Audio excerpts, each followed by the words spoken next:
Okay, Chair, you're live on YouTube whenever you're ready. Thank you, yeah. Good morning, ladies and gentlemen. I'd like to welcome you to this virtual meeting of the Overview and Scrutiny Board. Can I remind all participants that normal rules and procedures apply? For example, comments and questions need to be directed through the chair. As we meet in virtually, proceedings may take slightly longer, so your patience is appreciated.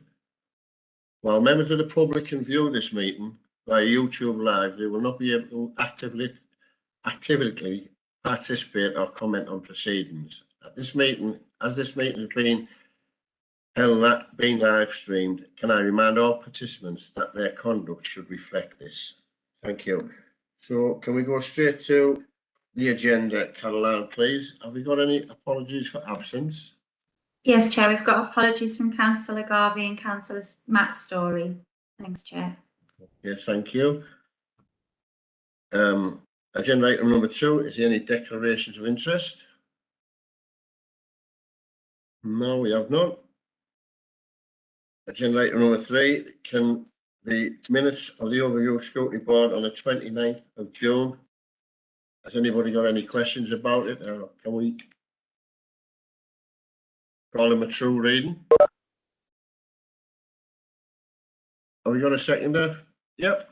Sure. Thank you, Jim. Yep. Okay. Agenda item number 4, the Executive Forward Work Programme. Can I hand over to you, Caroline, please? Yes, thanks, Chair. Obviously, this is just the standard report that we bring to the board each month to show members what executive decisions are coming up in the next couple of months. And this is really the opportunity for the board to consider if they'd like to do any pre-scrutiny work on any of those decisions, or they have any queries they'd like to raise at this stage. Thanks, Chair. Thank you. Have any members got any questions or views on that? No, can't see none. Okay. Agenda item number 5, we've got Tony Patterson, the Chief Executive update. Tony, before you start, I think it might be relevant to ask questions, you know, at each, after each part of your presentation. Is that all right?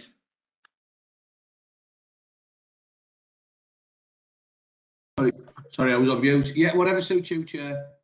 But just before you start, Tony, I appreciate this is a virtual meeting, so you know you're going to have to be patient. I need your hands up. I'll try and get you in as soon as I can. But Caroline, I've got the presentation here. I can only see 4 members. So maybe you'll have to shout up the members who wanna who've got a question for Tony, if that's okay. Okay then, Tony, all up to you. Thanks, Chair. Chair Murphy, just want to move on. So today, this mirrors the presentation that I'll be making to staff through my monthly Chief Exec briefings. So a quick update on COVID, executive decisions, a little bit about staff comms. I'm gonna very, very quickly go over children's proxy indicators, but I'm aware that you've got Sue and Ian here to talk in more detail about that. And then I want to quickly touch on Middlesbrough Children Matters priorities. So moving on to COVID, as you'll know, our rates are really high. We were in the top 2 in the country, peaking at over 1,300. That resulted in the whole of the North East, not just Middlesbrough, becoming a national enhanced area of support, and I'll come on to that. The last few days, we've seen the figures decline quite sharply. So from that peak of over 1,300, we're currently standing at 854. There are 134 cases in the last week. So hopefully we've peaked and we'll see a sharp decline. That doesn't mean that we relax, because if we move on to the next slide, you'll see that our vaccination rates are still low.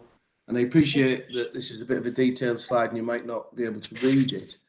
But the first table shows the percentage of people of all over age population over 18 who've received a dose. And you'll see that Middlesbrough lies 102nd in the league table there, with 74% of the population having received 1 dose And in terms of people who've been double vaccinated, 58.4%.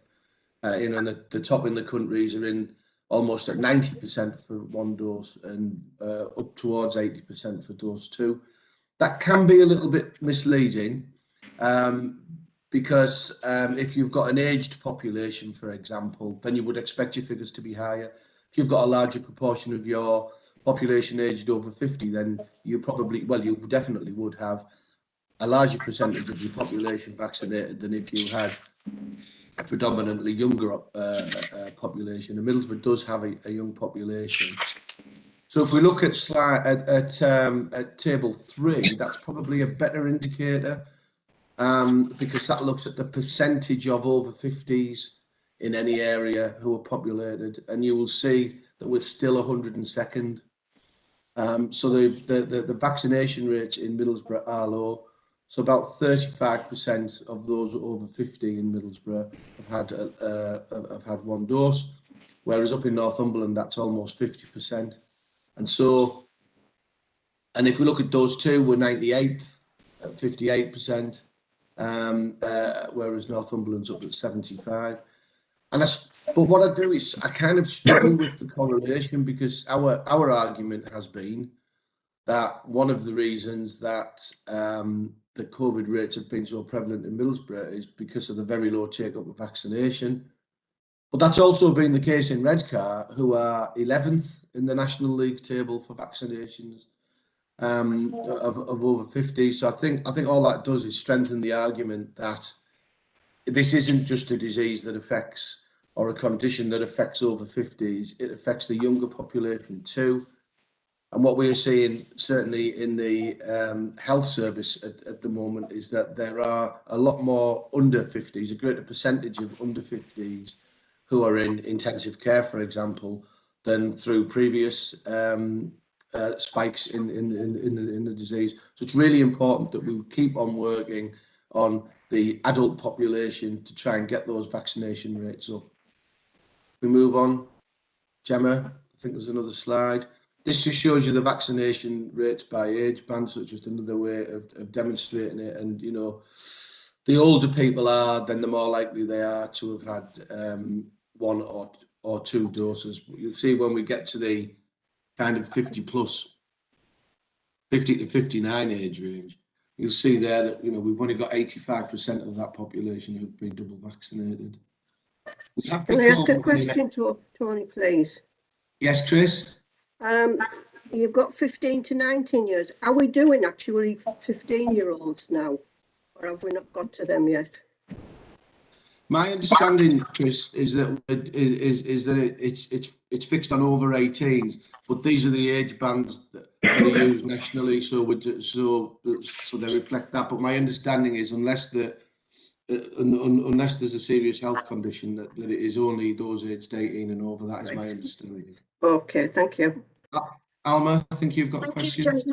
Mine's a comment. I would like to commend Public Health for really making an effort across the town to set up places so that people can be vaccinated within the community. I know yesterday in my ward, there was a venue in the community today. It's a Newport hub. So I just want to say thank you for people strenuous effort to really get this vaccine out to the population. Thank you.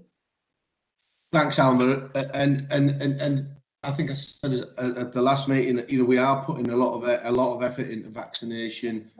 You know, we've been working with GP practices. We've been making contact with our own staff, and through the use of our community champions network, we've been bringing what we're kind of calling hyperlocal vaccination into those areas to try and get people to do that. We've ran vaccination clinics out of mosques in Newport, for example, where they've been quite successful, but we've still got to carry on with that because there's still a large number of people unvaccinated and potentially at risk should they contract the disease.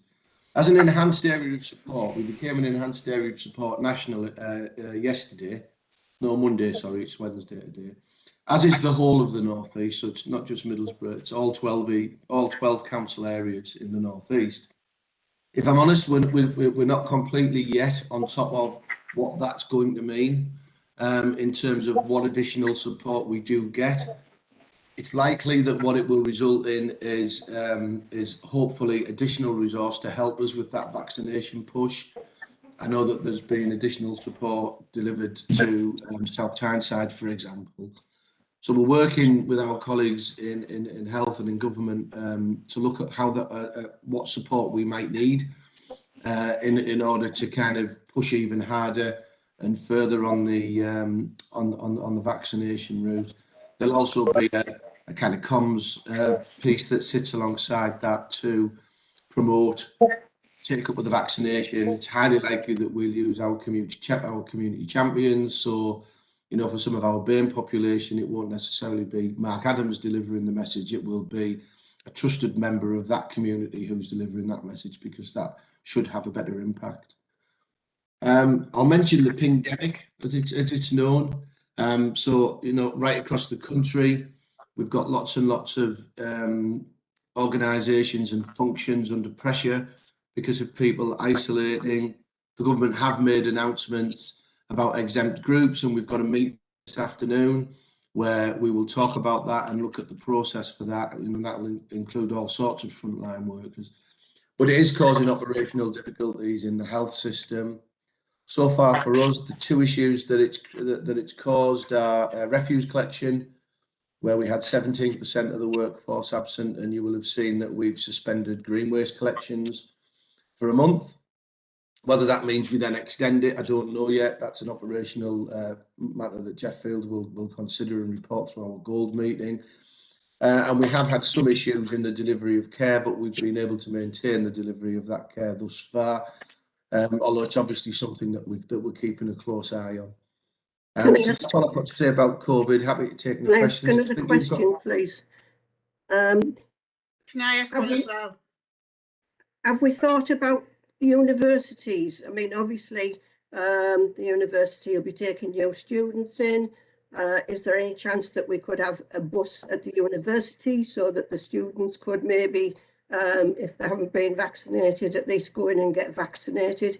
And also the young ones who are maybe leaving school and going to art college, etc. Is there anything that we could maybe do for that? Because obviously they're going to be mixing with people from various areas, and you know what it's like when you go to, well, Alma will know, when you go from one school to another, you always end up with new sort of things that you catch that you didn't catch when you were at your old school, and you'd got yourself a bit immune to various stuff. And so, you know, is there any thought about that, please, Tony?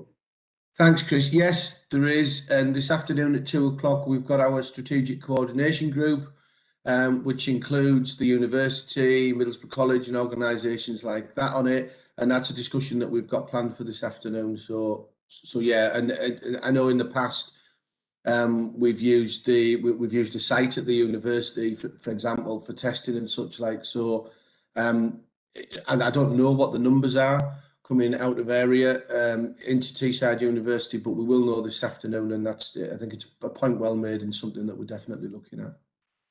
Can I just come in there as well, Tony? It was just on the back of what Chris has just said. I know I'm sure I read that in Redcar and Cleveland, they have been using buses that were going around various sites vaccinating people. Is that something we would be using, or are we using in Middlesbrough? Thank you, Chair. It's something that we, thanks Janet. Yeah, it's something that we have used and something that we'll continue to use. So the use of the Melissa bus has been right across the Tees Valley. Middlesbrough Football Club Foundation have also got a bus that's been utilised for that, to try and draw younger people into it, because it's got Middlesbrough Football Club stickers all over it and people with Middlesbrough Football Club tracksuits on and what have you, which might attract people more. So yeah, absolutely, that's something. I think we were the first to use it actually, and it's something that we'll continue to do. Tony? David? Yeah, just so as I understand the figures, could the drop be also not just associated with the end of the football, could it also be associated with the end of school term, so they're not doing as many testing for pupils and teachers? Could that explain part of the drop? Because it does seem very rapid. Possibly. Truth be known, I think we're all hypothesising because the evidential basis isn't there here. You know, only talking about 3 or 4 days worth of tests. There is at least one hypothesis that says that testing rates are down quite significantly because people want to try and avoid being pinged and isolate and such like. So what I'll be looking at when we get the figures tomorrow is the positivity rate for testing, to see if there's been any shift in that as well. So is it because we've had a reduction in testing? If we have had a reduction in testing, then we should see that positivity rate going up as well, shouldn't we? So that may well be the case, or it may not. Talking to you today, I'm afraid I don't know, but what I will do is the next time that I come and speak to you, I'll maybe try and bring a slide on that, if that's helpful. Yeah, that is the worry, Tony, because it has dropped so rapidly, which is wonderful news. But you just wonder if it's people not wanting to have any tests and thinking, well, I'm going to be pinged and isolated. So it's not a false dawn, but it may be just something that we should be aware of, that the thing is out there. And as you said before, it's worrying that young people just think it's all over. Well, it's not all over. And you need to persuade, or we need to persuade the younger people to take it, because this will just come back in the autumn to bite us. And can I just mention the green waste disposal? Judging by the bins left outside in the village, message hasn't quite got through, but I think people would get very upset about that. So the sooner you can get the green waste back on the possible, I know it's difficult, but if it's possible, get it on before the end of August. I think a lot of residents appreciate it. Thanks, Tony. Thanks, David. Any more questions, or are you happy for me to move on? Tony, it's Dennis. Hello, Dennis. Sorry for being late, technical issue. I've got grave concerns over the state of the grass cutting. My particular ward hasn't been touched for about 7 weeks now. I don't know if it's part of Andy's green strategy to leave it long, but it's an absolute mess. And it isn't just my ward. I've had a ride around on my bike, and other areas are really, really, really bad. And I heard a story yesterday that the tractor driver's broke his arm, and we haven't got a replacement. Councillor McCabe, sorry to butt in, Dennis. We're not talking about that at the moment, Councillor. It's Tony's presentation on what he wants to talk about. You know, if you want that about your ward, you can see Jeff Field, if that's all right. Okay, can we move on to your next item, Tony, please? Certainly, Chair. So I'm just going to cover Chair,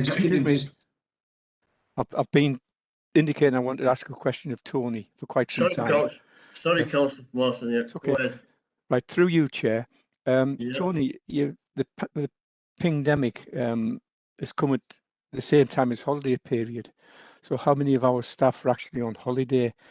And this has made the matter even worse for delivering services. I don't have those figures to hand, Tom. Apologies for that, but it is something that we report at our weekly gold meeting. So we do have the figures on how many staff members have got COVID, and how many are isolating because they've been in contact with someone with COVID. In the background, Gemma might be able to fish those figures out from last week while I'm speaking, and then update the panel when she's found them, if that's okay. Thanks, Tony. Thanks, Chair. Thank you. Okay then, Tony, can you move on, please? Yeah. Okay, so in terms of recent executive decisions in July, these are not all the decisions. These are just the ones that I kind of choose to speak about, because I think the ones that have kind of got most resonance or most importance. So recent decisions made: the community safety plan for 2020 to 2022. That was the annual refresh.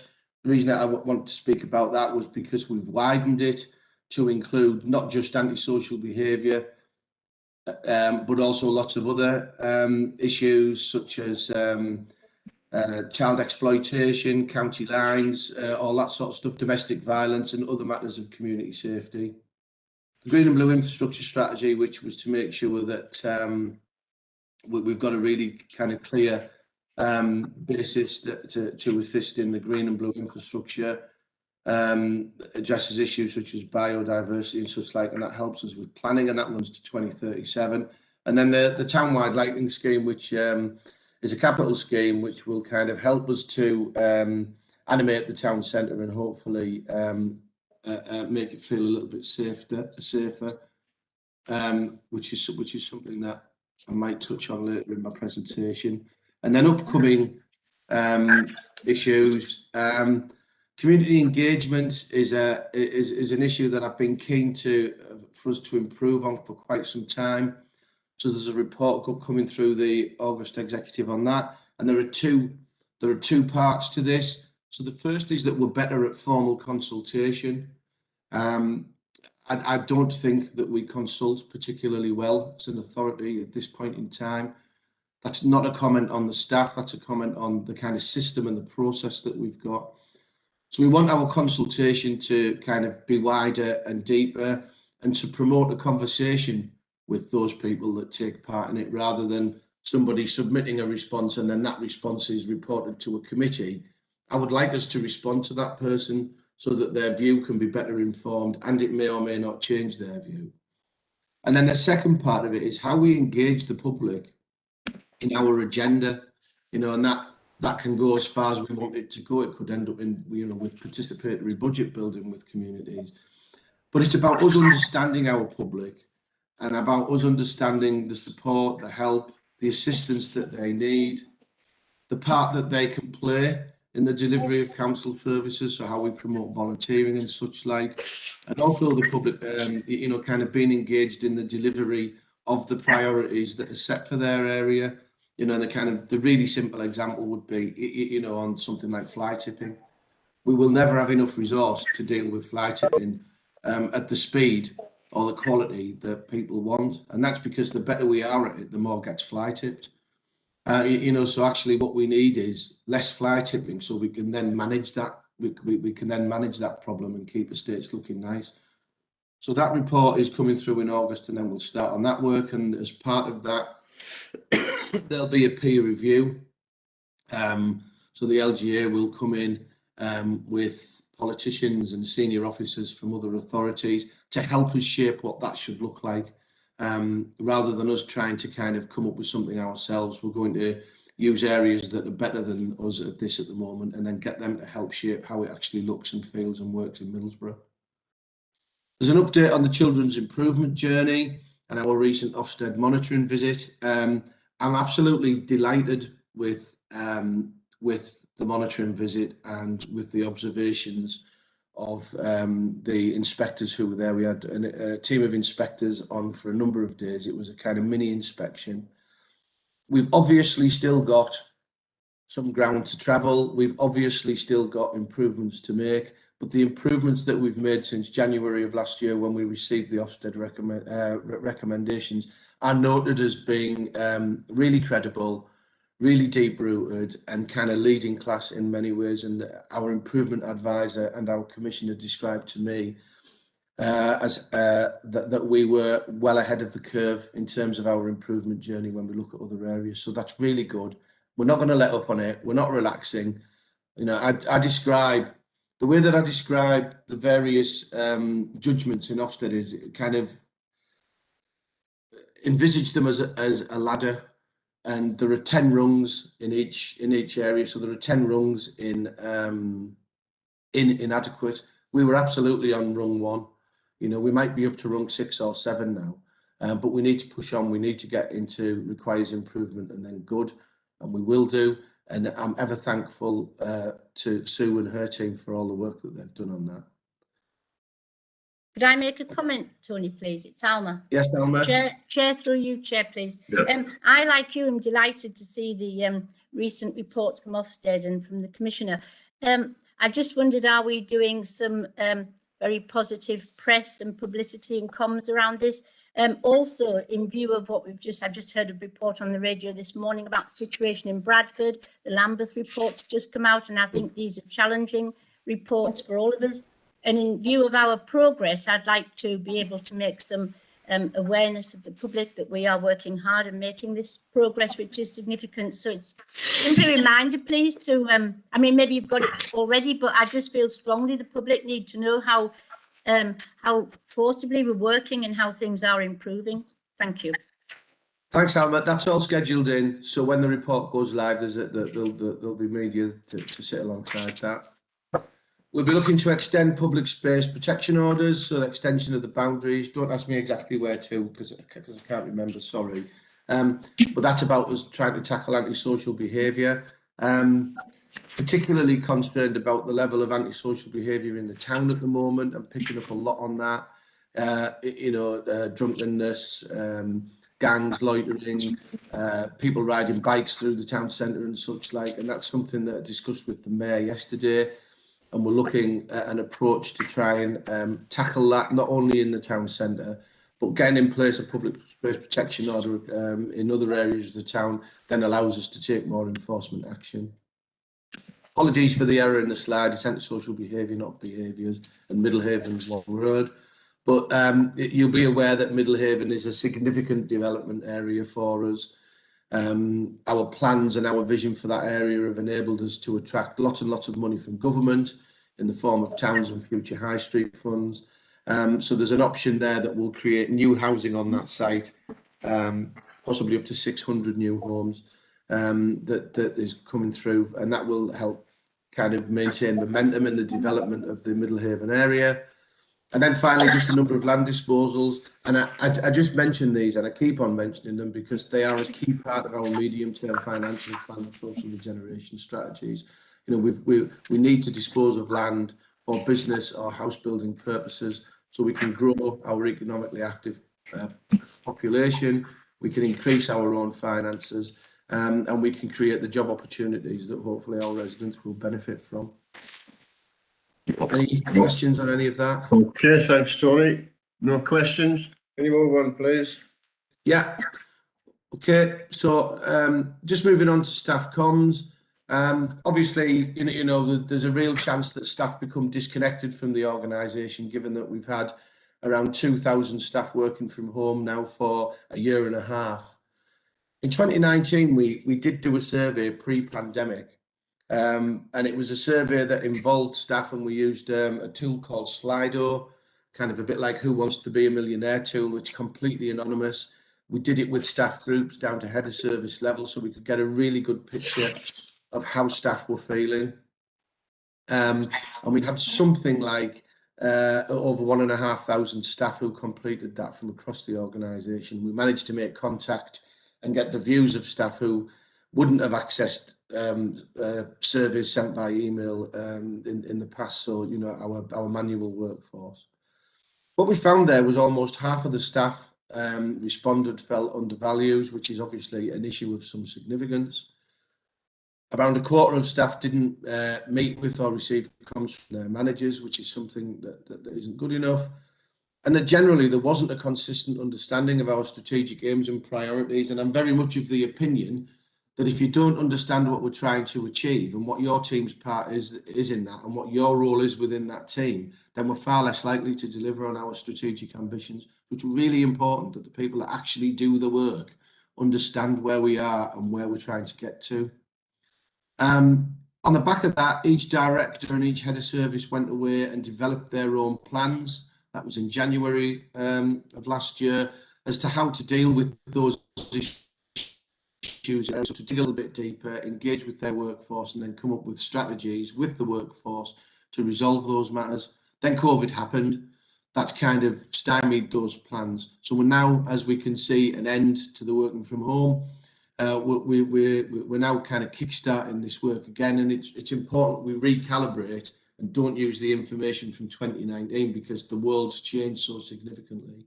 So we're going to repeat that exercise. And then what we're going to do is develop a kind of set of tools for managers to use to engage with their staff. And there'll be some basic tools that all managers will use. And then there'll be more specialist tools that managers will be able to use dependent upon the makeup of their workforce. I'm not going to sit on managers and ask them what they're doing. I'm not going to sit on managers and, you know, kind of critique their staff engagement plans. What I'm going to do is in a year's time, look at what's happened with their workforce. Do their workforce feel more valued than they did back in 2019? Do more people feel that there is good two-way communication between themselves and their manager? And is there a better understanding of our strategic and directorate priorities? How they go about that is up to them. So we've got this just a little time frame here. With the toolkit will be live by the 30th of November. And my point in talking to staff about this is to make sure that that they're aware of it, that they know that it's something that's really important to me and the rest of the organisation, and it's something that I hope that they will engage in. Happy to take any questions on that. Yeah, can I ask a question, please, Chair? I find that this is really terrible, to be honest.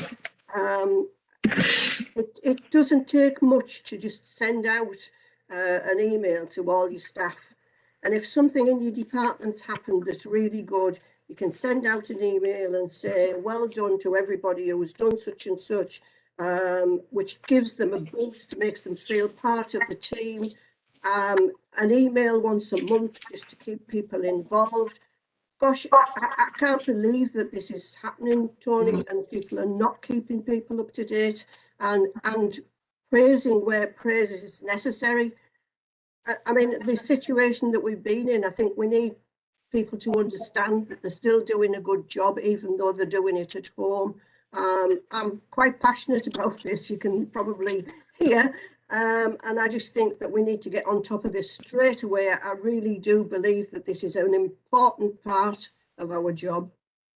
Thank you. I'm really pleased you're passionate about it, Chris. I welcome that, because I am as well. Remember, those results go back to 2019, and we will have made headway since 2019. And certainly the surveys that we've done recently around home working and connectedness to the organisation indicate that those people who are working from home, actually the results from that were good. And we have seen staff satisfaction with working for the council go up by about 12% over the last 3 years. That said, I absolutely agree. We need to go further and we need to do better. And the kind of relevant and often communications as something that I've got an expectation on of all managers. I do a regular video for staff. That wasn't my idea, that was theirs. And I do that, and I get lots and lots and lots of messages on the back of that. We post it on Facebook in a closed employee group for those staff who don't have access to the network, for example. And what it does is it kind of goes beyond communication. What it does is create connectivity with staff, and actually that's the way that we get that we get the best out of staff, and we deliver the best for our residents. So it's something that we absolutely will push on. Can I come in there? Can I come in there, Tony, please? Sorry. Yeah, I totally share the concerns of Councillor Hobson. I find it really sad that half the staff feel undervalued. From frontline staff, from refuge collectors to democratic officers, they do an amazing job. And I really think it saddens me really that they do feel undervalued under the circumstances. The restraints that they're under. So I hope I'm speaking by all of them that they are appreciated from Absolutely, Chair. from the frontline staff to the to the officers in the town hall and that. Yeah, can I just come back on that? Reasons. Can I come in as well? Of course you can, Councillor Thompson. Just let Councillor Hobson in first, please. Okay. Thanks, Chair. All I wanted to say, Tony, was I think it's a good thing that you do speak to the staff. I think, it's the same as when you send a message out to everybody. I think that is absolutely great, and you've kept people up to date through COVID and one thing and another. But that isn't the same as your manager getting in touch with you. If your manager doesn't get in touch with you, you just, I don't know, you probably do feel worthless. I think it's important that managers actually send out this message. This is the important bit to me, that, when I was an executive member, I spoke to the managers and what have you, and passed on information that I thought that where they were doing a good job. But I also sent emails out myself to say, teams were doing a really good job and keep up with the good work. And, I gave a little bit of praise where praise was due. It's just little things like that needs doing, but it needs doing on a regular basis, and it needs doing from the managers. Thank you. Councillor Thompson. Yeah, thanks, Chair. Tony, do we know why they feel undervalued and how we can address that? Thank you, Chair. Thanks. Okay, thanks, Janet, Christian, Mike, and Mick. The reasons why people feel undervalued are many and varied, and they'll be different in different staff groups, and that is why I'm saying, absolutely is the job of the management locally to understand what it is that creates those feelings within their workforce. Through my contact with people, I know that a lot of staff who worked in the civic centre felt undervalued because they were all excited about moving into One Centre Square, and then they weren't, and that made people feel bad. We're hopefully resolving that with the move to Fountain Court now. I know the people who worked on the social care staff that worked on the 3rd floor of the civic centre felt undervalued because every time it rains they get wet because water comes through the roof. I know that some staff feel undervalued because of social media posts that are made. Staff see social media, and critical social media posts, even if they're not criticising staff but criticising functions, have an impact on staff morale. I've spoken to lots of staff and I know that. The Ofsted judgment had and the way that the service was being managed prior to Sue's arrival had an impact. There's a real kind of concern amongst some staff who don't benefit from home working and things like that. There's a bit of a them and us, and there's not the same degree of flexibility or freedom for staff in certain jobs as there is in others. So there's loads of reasons, and the people who should know and should be able to deal with those are management locally. And I completely agree, Chris. Staff should not hear or see me more than their manager. That absolutely should not be the case. I go around to lots of places, even now. I had a visit to the crematorium in the last few weeks. And I'll kind of go out and say, what did your manager make of this, or what did your director make of this when they come out? And sometimes they haven't even been out to that function yet, they manage it. And I'm very clear that unless you've been out and experienced a function, then it either becomes, a line on a spreadsheet or a paragraph in a report. But if you don't know about it and what it does, you can't manage it effectively. My place is a perfect example of that. So my expectation through this is that managers do that, and it is absolutely their responsibility to do that. And the proof of the pudding won't be in me checking that they're doing it. It'll be me checking with staff whether they feel better. Can I just come back on that, Mike? Yeah, go on, Janet. Yeah, I think one of the big things and one of my big bugbears is what you hit the nail on the head, and that is about the staff in the civic centre expecting to go into one of them new buildings. At one point that was built specifically for staff to move in, and for that to be took away, and the state of the building that they are working in, I think it's appalling. I think there's appalling conditions that they're working in. So thank you for that, Chair. Okay, well, I can't say any more. Can you move on, Tony, please? Can I just have one question? Sorry, Councillor Cope.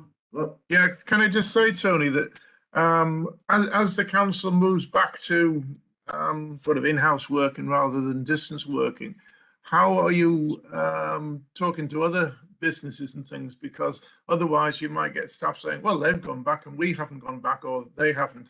And it's a thing that could affect staff feelings as well. Thanks, Chair. I mean, at the moment, the approach that we've taken is that we will start to bring staff back into the Civic Centre in September. And the reason for that is so we can plan it properly and safely. We still haven't fully considered the government guidance that's out. So although it says social distancing has ended, actually there are still some rules and regulations around office occupation that we need to respect. So we're not going to rush back. If I'm honest, I also think that after a year and a half of forcing people or requiring people to work from home, to bring them back into the office in the school holidays, I think would feel mean. When people have potentially got lots of childcare issues and such like. Feedback from staff so far has been that they're happy with that. We're doing work on reoccupation now. We're also, and when we do reoccupy, we'll be moving to blended working.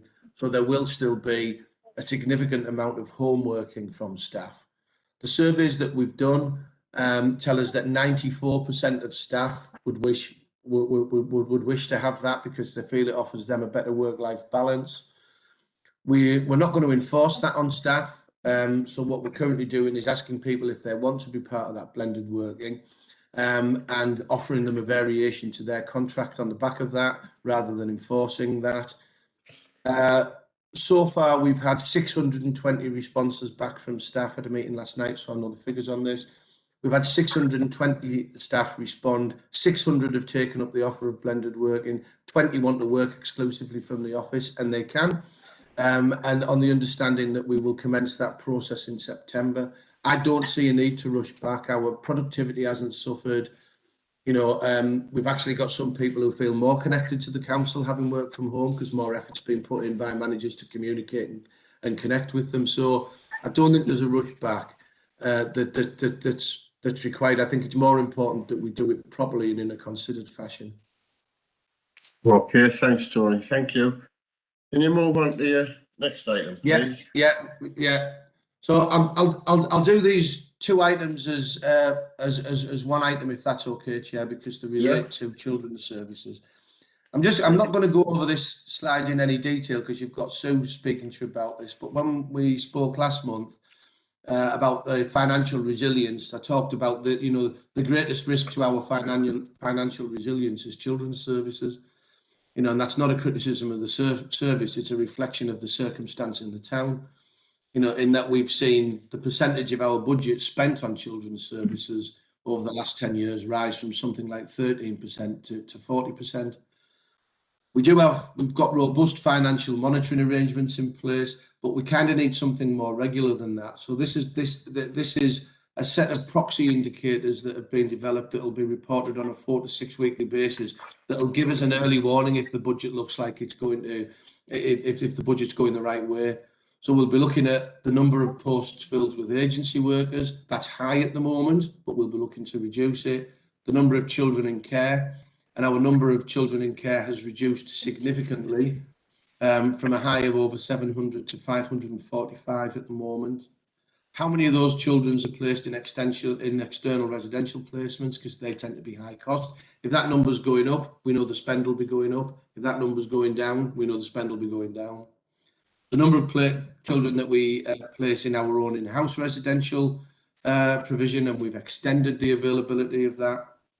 How many in-house foster carers we've got compared to agency foster workers, and how many placements we've got, and how many moves in placement that we've got. So Sue will talk more about this, but this is something that we'll look at on a monthly basis, just to give us some assurance that the budget is going the right way. What I'd suggest, Chair, is that I don't take any questions on that, and the questions are directed to Sue when she does her presentation. Okay, Tony, that's fine. That's absolutely fine. And then my final slide. So as part of the children's improvement journey, we've got a corporate reference group. So that's officers from across all directorates. And we've kind of really energised that lately. And it's there to do three things. It's there to make sure the organisation understands why it's important that we improve children's services. It's there to look at what the organisation can do to contribute to the children's improvement plan. So the Ofsted recommendations, and we've got a plan in place now for that. And then it's there for a third thing, which is, that's great. You know, we've got around, you know, if we've got 2,000 children in care, we need to make sure that we're looking after them and caring for them properly. But what about the other 27,000 children that live in the town? There are 29,000 children and young people that live in the town. What is our promise to them? What is our commitment to them? So this is embryonic at this point in time, if I'm being honest. We've got Middlesbrough Children Matter, which hasn't had any real political sign up because we haven't taken it anywhere. And it was concentrated particularly, I think, around the care population. We're trying to develop a plan now for the whole of our children and young people in the town. And the intention is that we'll take a report through executive probably in October to get sign off on the priorities. And then once we've got sign off on those priorities, we'll spend 6 months working to develop what we're actually going to do. So this is just an early sighter for you, if you like, to make you aware it's something you may or may not want to look at. But what we're saying is that in this broader strategy for all children who live in the town, We'll be having priorities around place. So we want children and young people to feel safe, proud of where they live and have a chance to do well. We want it to be a place where they can get access to work. We want it to be a place where they feel part of a community. It's good that family and relationships exist and people are supported, that well-being opportunities are provided. There's lots of activities and leisure that suit them, that they've got a voice and that they can influence the way that things develop across the town, that there's opportunities to learn and achieve to the best of their ability, and that they're given the best start in life, and that's particularly around the first 1001 days of life. So we're going to go, there's been some conversation with some children and young people's groups. There's going to be more. We'll go to the youth parliament, we'll go to other children's groups, youth centres and such like, get children's views, probably write them differently. They're written in the way that an officer would write them. They're not necessarily written in a way that a child or a young person would connect with them. We look to get political sign up to those as priorities, and then we'll be working on how we then deliver against those priorities. And that's the work that's got to take place if we want to be good. You know, if we want to be a requires improvement children's service department in the council or council, then we just have to make sure children's safeguarding arrangements are robust. If we want to be good, we've got to have some ambition and some commitment to all children across the town, and this is the start of that process. Okay, so thanks, Chair. Thanks, Tony. That's great. So, has anybody got any questions or comments? No.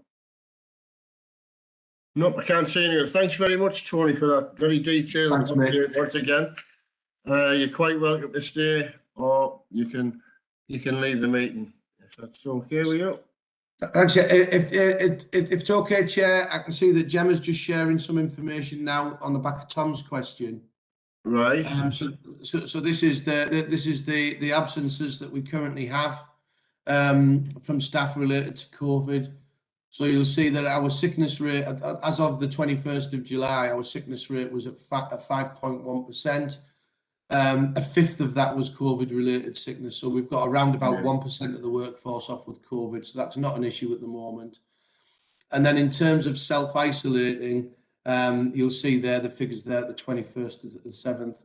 So we've got a total, you can see there the staff numbers, and it's broken down into self-isolating because, but they're working from home, self-isolating and they're in a job where you can't work from home, self-isolating not known. So you see, we've got about 69 staff off at the moment who are self-isolating and are unable to work because their job requires them to be away from home, or we're not sure about that. And then we've also got one person who's shielding. So those figures are not causing us widespread organisational concern. They have caused some concern, as you're aware of, in refuse collection, because there was a bit of an outbreak there. And we have had some issues in our commissioned care market, but in terms of our staffing at the moment, they're not creating us a significant problem. You'll see our total staff headcount is 3,280, and we've got 114 staff absent from work, COVID-related self-isolation at the moment. Thank you. Thanks, Tony. Thanks for that, Gemma. Thank you. That's better. That's better. Okay. Right.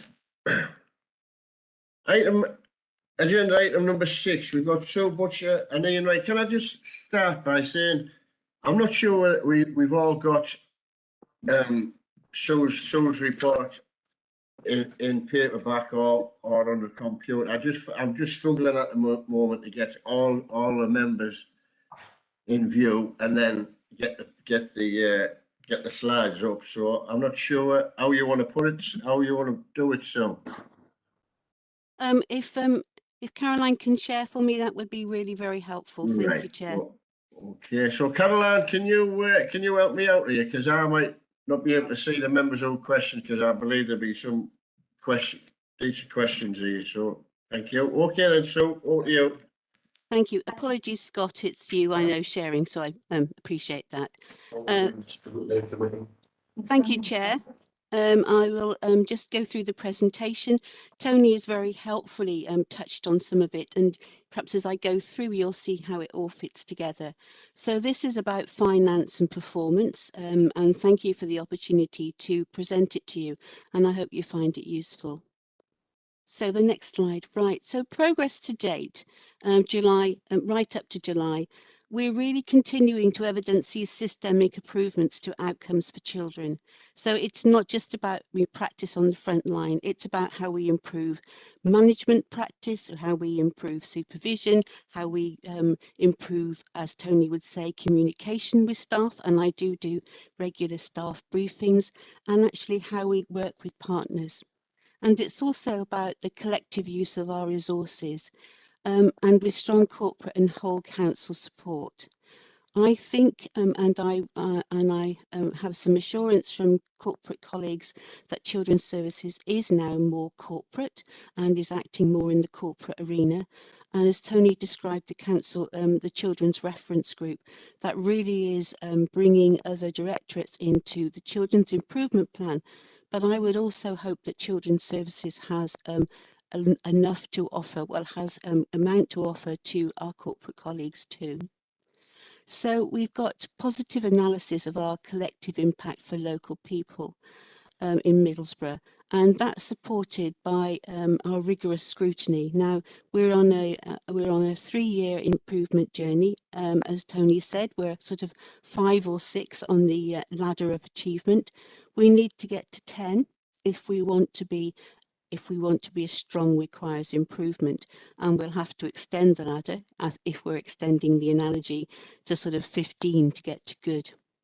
So we are scrutinised regularly. We have a link member from the Department of Education, our improvement board. We also have an improvement advisor who's been commissioned by the Department of Education. We are scrutinised through Ofsted visits. We're scrutinised through some COVID things, like we've got React, which is actually a meeting where we have to report on the number of Children's Services staff who are available, not available, and who are on holiday, etc. And we also are scrutinised by the Commissioner, and I'll talk a little bit more about the Commissioner as we go through. We now have robust performance management, and we have been praised for that and held up for that in our monitoring visits. It is robust. It's taken some time to get to where it is, and it is flexible, and our decision making, as I said, is an identified strength. And we're increasingly well positioned because of the, because of the bullet points above, to understand, evaluate, and forecast the impact of our services. And therefore, if we have that understanding, and Ofsted, for example, would say that we do know ourselves, we can use that to inform medium and longer term financial planning and resource planning. So I hope really that gives you some assurance about the actions that we've been taking and what that means for medium and longer term financial and resource planning. So next slide, please, Caroline. So I've just picked 2 comments out, one from the Ofsted report, which I know that you've all had.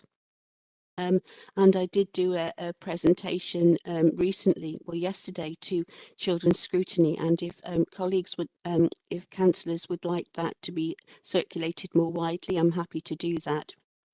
So Ofsted have said leaders have introduced and built on a comprehensive audit to excellence programme, and that's a bespoke programme that we've created ourselves and is seen as an exemplar. Enhanced performance management and demand forecasting. There are also new practice standards to provide clear expectations or non-negotiables about the quality of social work practice. So social work practice is flexible. We use it differently. We use different tools. We use different levels of expertise. We use different knowledge to work with each family, because each family is an individual family. However, we have to have some non-negotiables. I have to have, and I have to be assured that my managers are being very clear that some things are absolute in the way that we practice. So we've got these very clear defined standards. The next comment is a comment from the Commissioner's report. Now, the Commissioner's report is just about being finalised. I'm able to put it here because it's only tweaks in terms of the way things are worded. The Ofsted report is published. The Commissioner's report is not published, but it does go to the Minister, and the Minister will make a decision really on whether we continue to need the Commissioner's involvement. And that unfortunately won't happen now until after recess. But the Commissioner has said the work on understanding demand and future protections is of a very impressive nature, sophisticated enough to incorporate the challenges of analysing legacy issues. That's some of the issues of our poor practice before the inspection that we had in December 2019, whilst also incorporating ongoing COVID-related impacts. Most of our work in our improvement work, which we really began in January 2020, has been progressed under the arch of COVID, really. And the Ofsted report really looked at our improvements through the lens of COVID. They felt that we had made a lot of improvements, but it had inevitably been affected by COVID. But COVID also had its own benefits in terms of partnership working. And the quality of this and clarity of this analysis and forecasting work enhances leadership credibility and corporate support. Going back to what I talked about on the first slide about being more corporate and having that corporate support and engagement in improvement activity. And this work has considerable potential to meet the ambition of joining improvement and financial strategies in a comprehensive medium-term financial forecast. So because of the work that we've done to improve, because of the forecasting work that we've done, we've looked at the demand, we've tried to project the demand, that really should give assurance and confidence that we can match that into our medium-term financial plan. So next one, please, Scott. So here we have the summary of placement demand. We know that there are two things that affect our budgets most, and they are staffing and they are placements. So here is the actual figures around placements, and you can see the work that's gone on. So if you look at demand, in the figures at 31st of March, we had 65 young people, tending to be young people, in external residential placements. That's not those that are our own placements, but they are placements that are run by private agencies. And we've reduced that figure to 57. So that's a change in year of -8, and that obviously has some impact on our spend. At the very bottom of that slide, you can see that the highest cost in external residential is currently £18,002 per week. So we are paying as much as £18,000 for one child to be looked after. Some of that is market forces. I won't pretend that it's not. However, because there are few placements, because young people and this young person, particularly one young person, has particular needs and needs a particularly high level of staffing, that's the cost that we are looking at paying. Well, we are paying at the moment. You can see that internal residential, it was 11 young people, at the moment it's 19. So we have increased our internal provision and the use of our internal provision, and that's absolutely where we need to get to. So you can see that the 8, you can see the sort of match there. I'm not absolutely sure that they're the same children and young people, but we've minused 8 in external and we've plussed 8 in internal residential, and that again leads to a financial, you can see the financial result at the end there. IFAs, now that's independent fostering agencies. So just like in residential, we have foster carers who work for private agencies.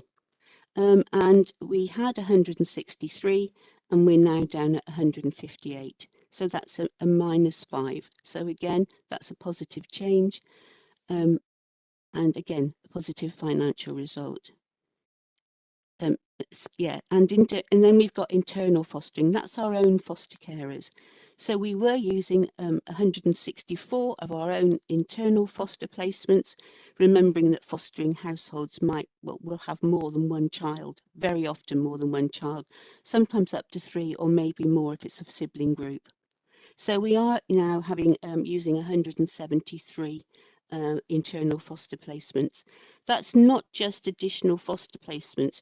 That is sometimes challenging foster carers in a very constructive and hopefully positive way about, you have actually got 2 placements. Can we fill both of them now? You know, there may have been a child who was quite demanding in their challenging behaviours, and maybe they could only have 1 child. But we're now looking, and appropriately and safely, at the better use of our internal fostering. And then we got friends and family. Friends and family are not only looked after children there, and I put an asterisk at the bottom. They are payments that we are making, for example, to children, to special guardians who are looking after children on a special on an order, a special guardianship order. So you can see the demand change. We do receive 1.2 million towards these placements from health.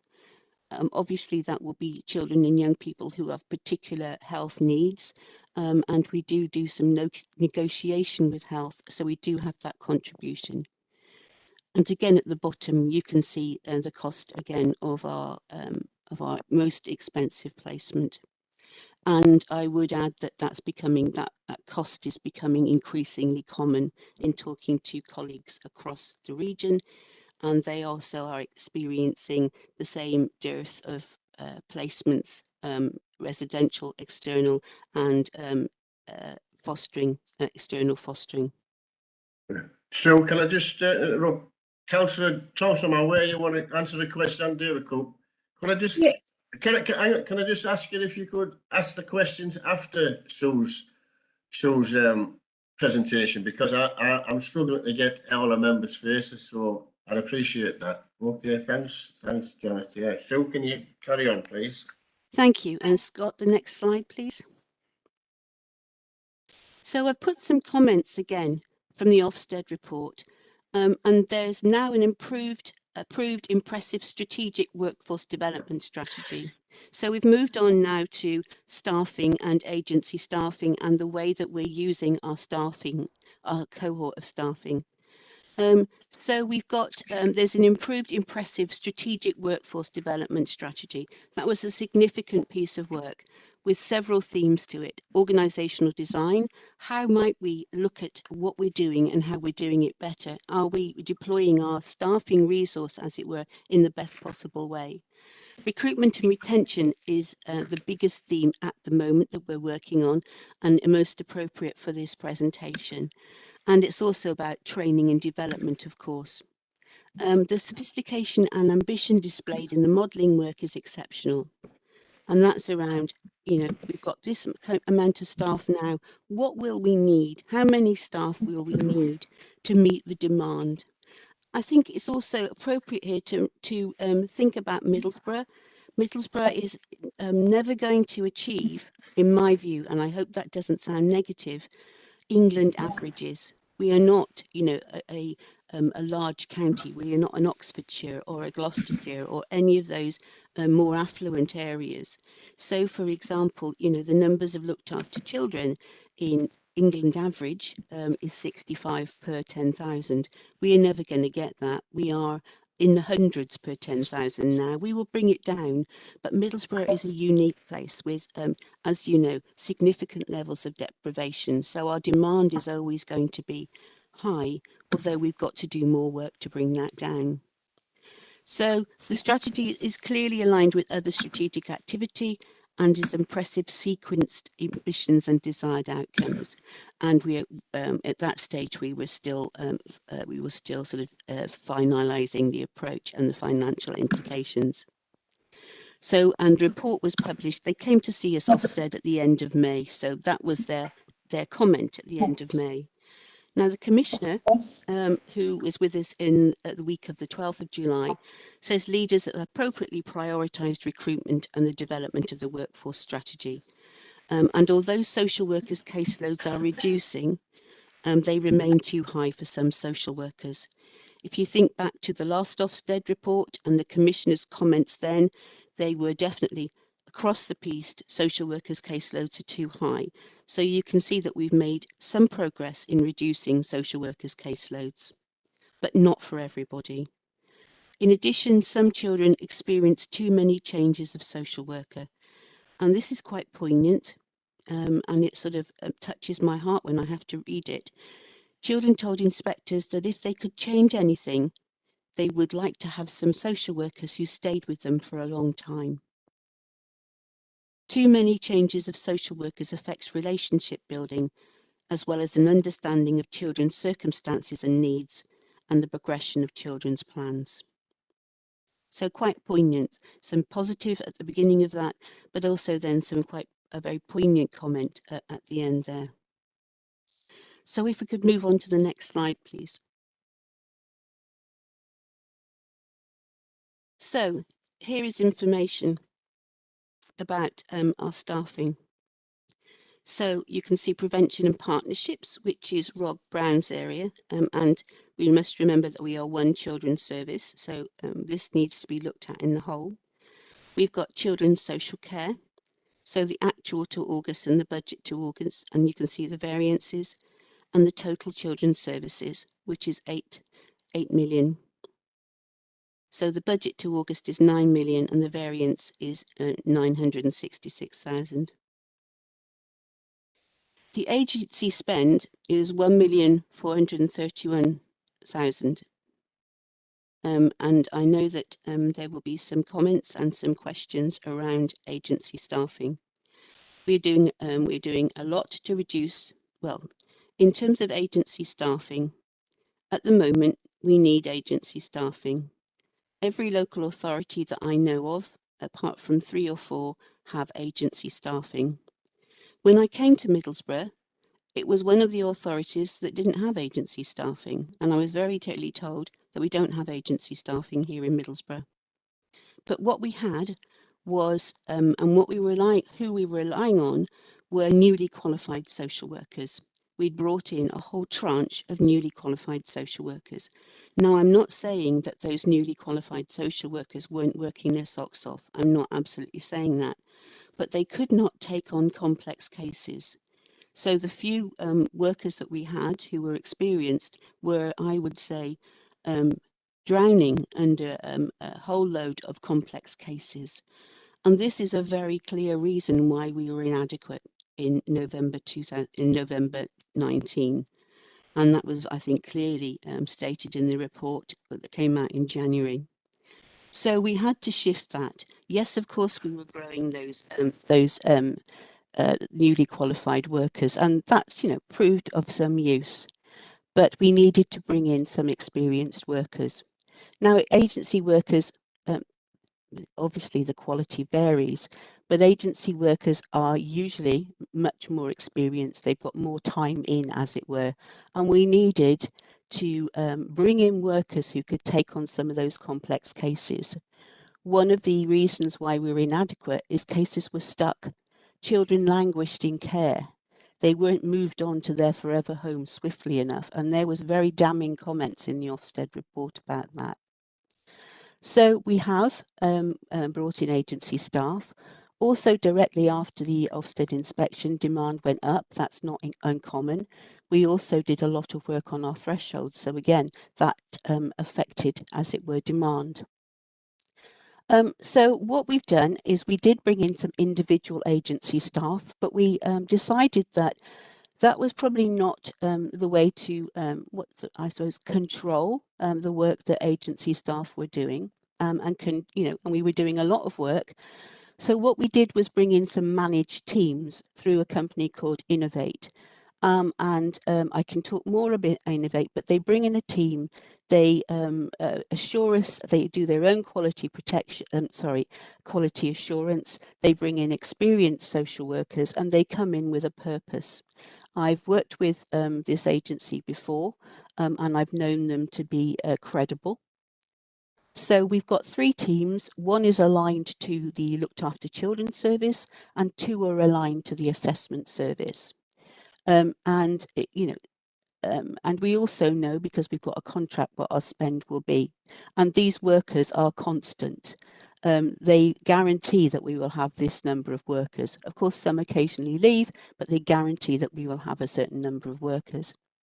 The team that's allied to the Children Looked After service has done a lot of work on decreasing the numbers of children, young people in external residential placements.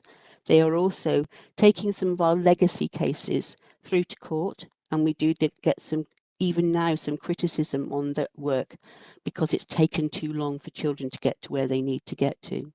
So they've done a significant amount of work in supporting us and sharing their expertise in terms of decreasing the numbers of children that we've looked after.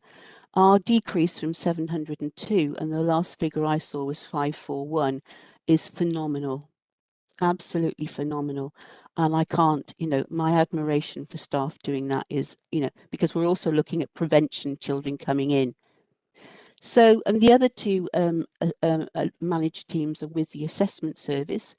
They are looking to decrease the numbers of days that it takes for a child to be assessed and then complete children in need work with them. So that stops work going into the safeguarding and care planning service, and it also has that preventative element so that children don't go on to child protection plans. When are those teams going? Well, those teams will be going, when aligned to the Children's Looked After service is with us for 2 years. At that stage, they will go. There might be a bit of phasing, but at that stage, they will go. And any remaining cases will go back to the Looked After Children's service, but they will be finishing cases up. So there'll be some transition there, and not everything will go back to the Looked After service. The ones the ones aligned to the assessment service, at the moment, we need them to keep caseloads down and to improve throughput. But as our practice improves and our demand starts to go down, then we will need less agency staff, and therefore we will need to phase out those those teams aligned to the assessment service. Is there a date on that? Well, we have funding all in total for a year, so we will be looking at phasing those teams out.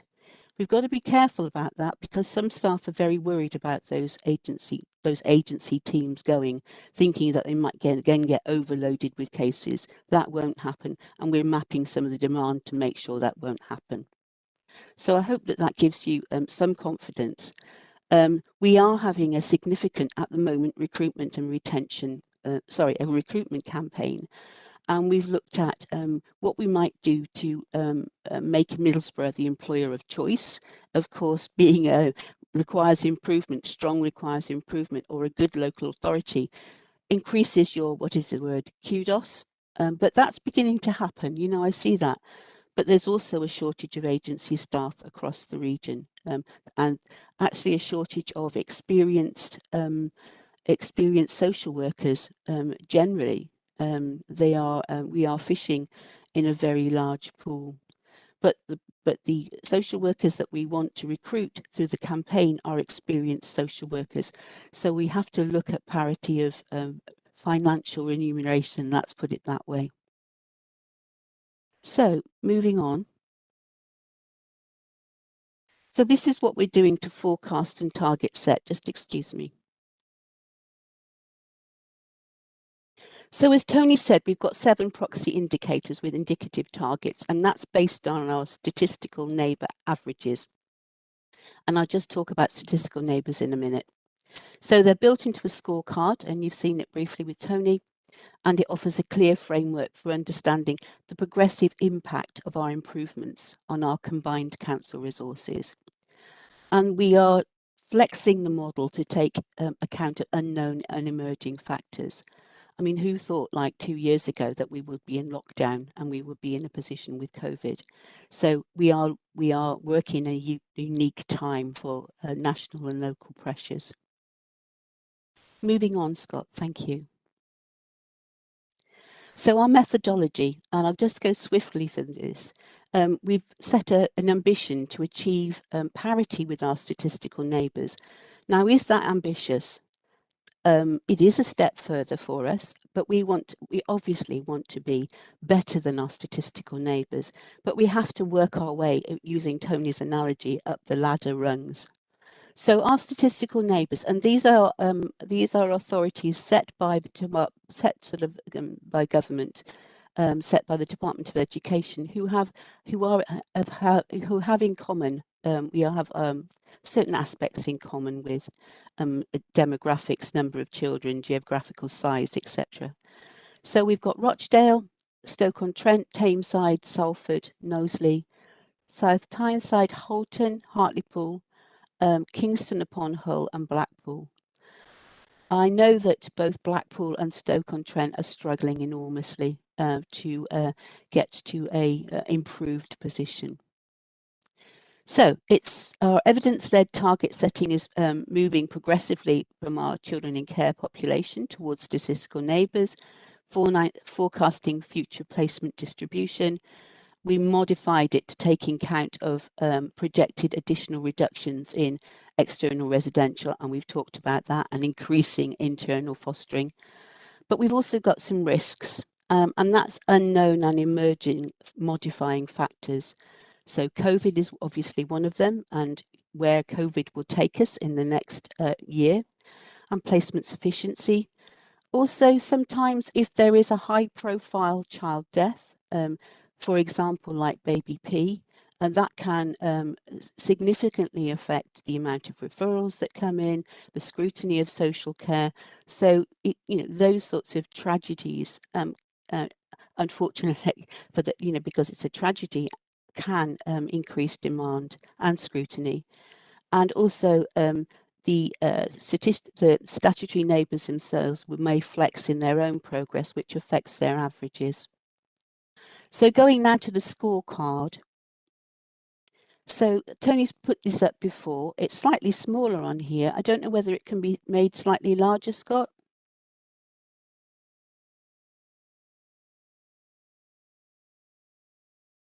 I don't think I can, Sue, I'm afraid.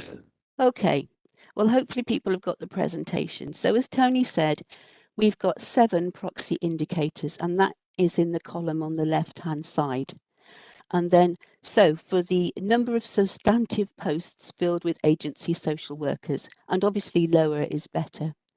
So we had a baseline, June 2020, agency baseline in January 21.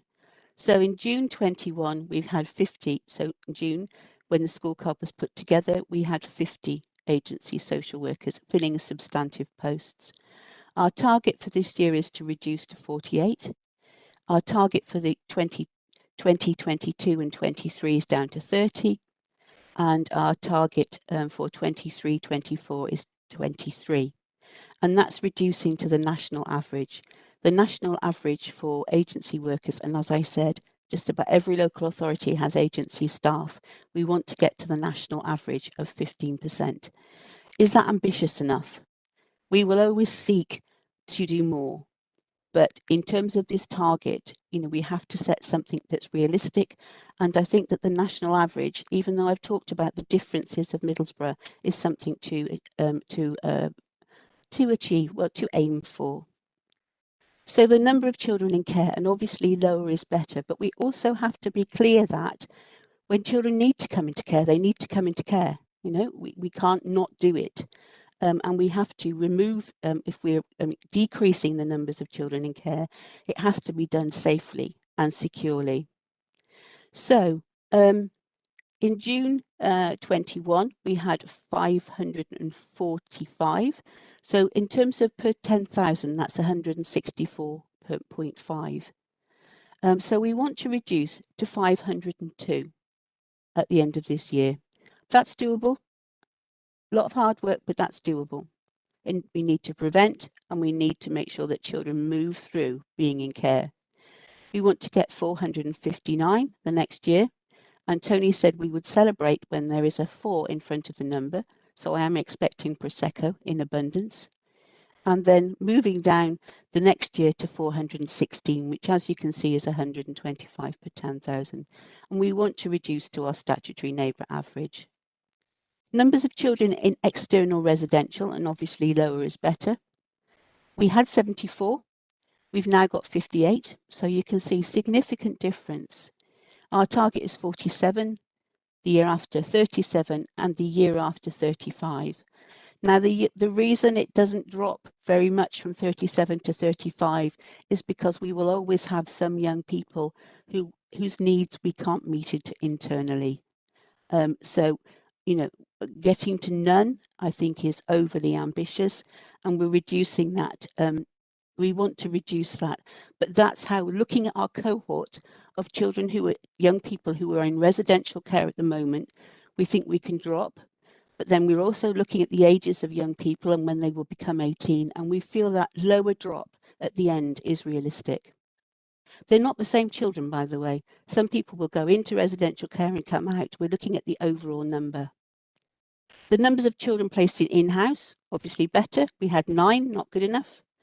Now we have 19. We're going to go to 21, 22 and 23. We are having a residential home that we had one person in, a very, very challenging, a young person who exhibited very, very challenging behaviour.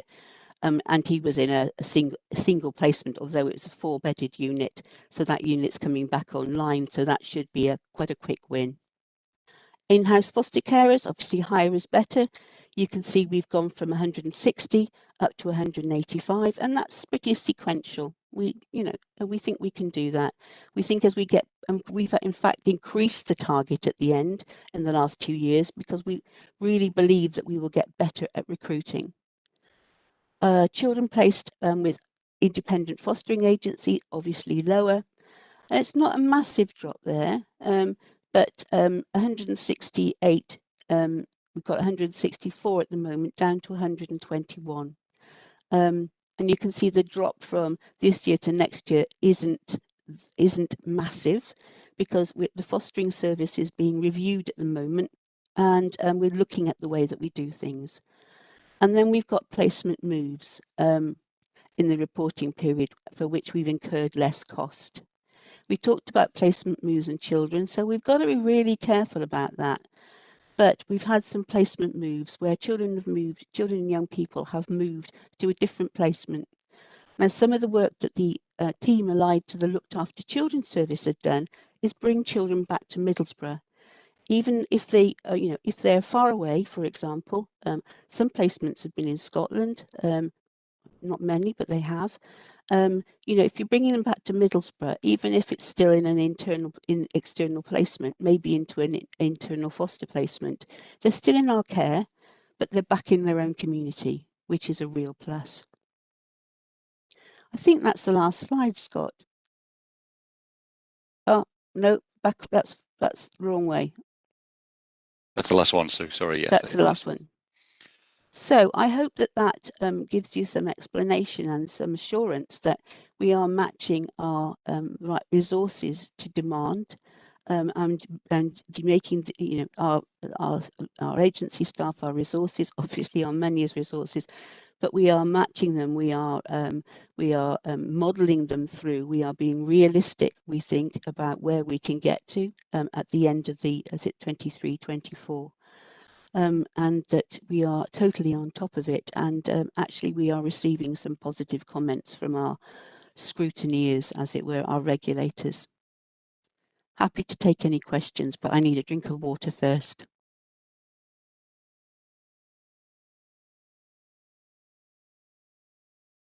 Chair, you're on mute.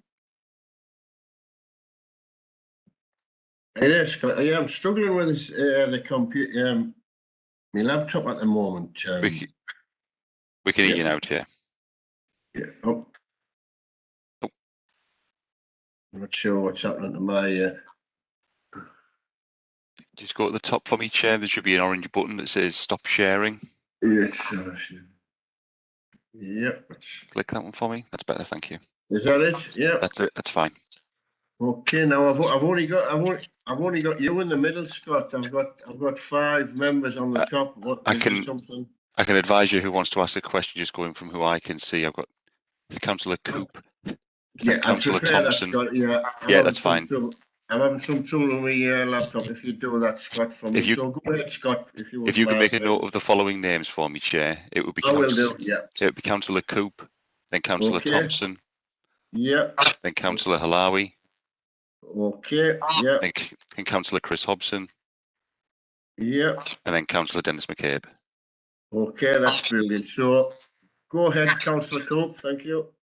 Thank you, Chair. I think, first of all, congratulations to Sue and all of her colleagues there in this miraculous turnaround that you've achieved. I think it's absolutely marvellous what you've done. You've shown us today and you've given us a great confidence in children's social care, because I think the Ofsted report really knocked us for 6 and it knocked the area for 6. So I think what you've done and what all your people have done is absolutely fantastic. So we'll say that first of all. I'm also delighted to see that the children in external care has gone down.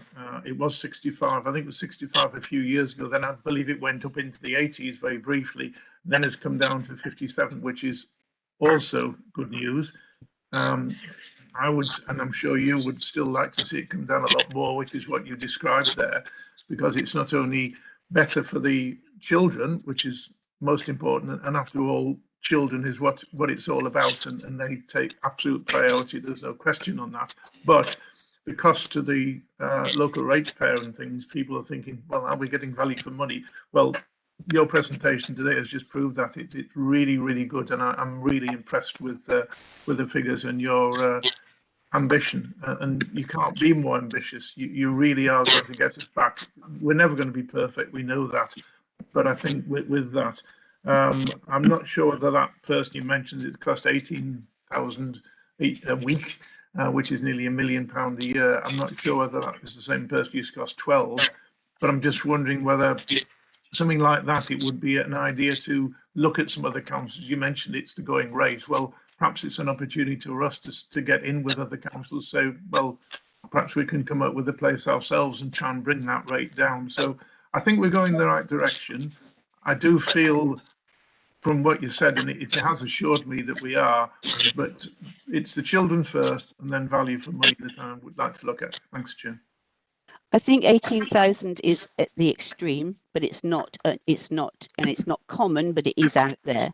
There is regional discussion on how we can work together, certainly in terms of, is there a role for regional commissioning? So we are looking at, there is some looking at that.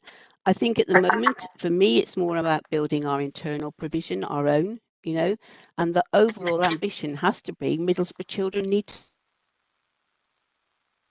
tourism are important to children, and they need to see their parents too, and contact with people who are important to them. So my overarching aim is Middlesbrough children in Middlesbrough. Thanks, Sylvia. Councillor Thompson. Yeah, thanks, Chair. I think mine was the same question as Councillor Coops. It was like one child, 18,000 two. Did you say that we have 19 children within outside residential at this costings of 18,000? No, not that many. I mean, some of them are in the tens of thousands, 10,000 range. But that is quite an exceptional one. But we've put it there as what we can be asked for. So how many children do we have then in the outside residential at round about that cost? And to add on to that would the same as David, would it not make sense and would not be cheaper for us to have our own building? Thanks, Chair. Thank you, Councillor. I think you're absolutely right, but we've got to be careful about the provision, because there are some children whose needs are so specific that you couldn't build a residential home just for them. in terms of, you know, a 4-bedded unit, for example. We could look at specific provision for them. I think the most important thing, though, we've got is the hub, the Futures for Families, which is prevention of reception into care. In terms of, you know, keeping down the cost of external, I think that that's the best way through it, prevention. In terms, I think it's absolutely, you can absolutely have the costs of the placements with the external placements that we have. There is a range. I think it goes from about, I don't know, Ian might know more than me, but I think it's from about 6,000 up to the exceptional, which is 8,000. Sorry, 18,000. But you know, needs of children, and this one particular child needs a great deal of supervision, which obviously puts the cost up. We obviously seek to bring costs down as soon as we possibly can. It's difficult to negotiate with providers because, you know, we can be in the position where on an afternoon we've got a young person, we've got nothing internally, we put out for a placement and we might get one positive response. And that, you know, and that can be, you know, there is a great deal of market competition out there. There's a dearth of placements. So when there is one, charges, I believe that some of them are, you know, asking for a great deal of money because they can. But that's a Sue Butcher statement, and I really wouldn't want that to be translated into something that I don't actually know, but that's my feeling. Okay, thank you. Chair, could I just add something to that, please? Of course you can, Ian, yeah, no problem. Thank you. Through you, Chair, Councillor Thompson. As of today, we've got 57 children in external residential placements, and the average cost of those is just under £3,900 a week. So that's what the average is. So there's an awful, that 18,000 is an outlier. It's not unheard of. And we are still going to have those sort of outliers for all the reasons that Sue's set out. But the vast majority are an awful lot lower than that, although still obviously very significantly expensive. Thank you, Chair. Thanks for the Thanks, Ian. clarification, Ian. Councillor White. Sorry, Sue. Sorry. No, absolutely. Yeah, we are looking at internal provision. Daniel Court, although delayed, has now opened and it's got full occupancy. Well, it's running at 8 to 9 occupancy in terms of people going out.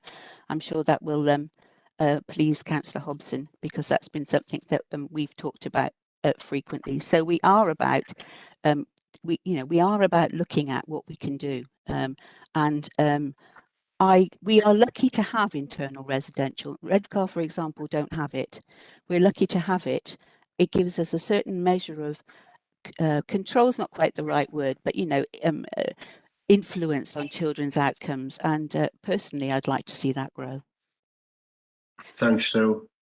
Councillor Alawi. Thank you, Chair. I just have 4 or 5 questions and comments for Sue. But just before I ask Sue, may I ask Ian to repeat the figure that you just said, Ian? I didn't quite get it down. You said we have 57 children at the cost of average, what do you say a week, please? Sorry. I said just under 3,900. Okay. It's 3,874. Okay. Thank you. Before you start, Councillor Alawi, did I listen right? You've got 4 or 5 questions. Mm-hmm. No, not all questions, some are comments. I've got them here. I'll just ask 1 or 2 if you want, but I have got them well, listed. I'd appreciate that because more people want to ask questions, and you know, I'm sure Sue will answer your email if you don't. So go ahead, Councillor Alawi. Thanks. First of all, once again, I'd like to praise the Social Services Department for all they've done and emphasise the need that we have to get this out in the public domain in terms of press releases and other such communication systems.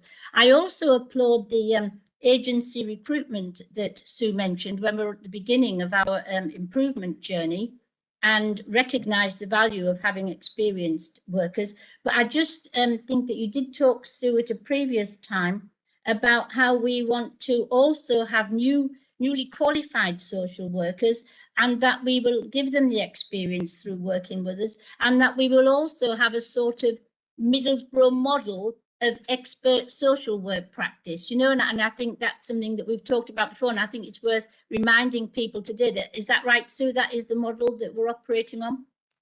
Yes, Councillor, we do have a practice model, which I didn't put on the slides. I put the practice standards bit as well. So we have an overarching practice model, which is children and families first. So, and that fits in with our overall mission, which is Middlesbrough children, showing Middlesbrough children that they matter. So that model leads out into those practice standards. So the practice model is being embedded.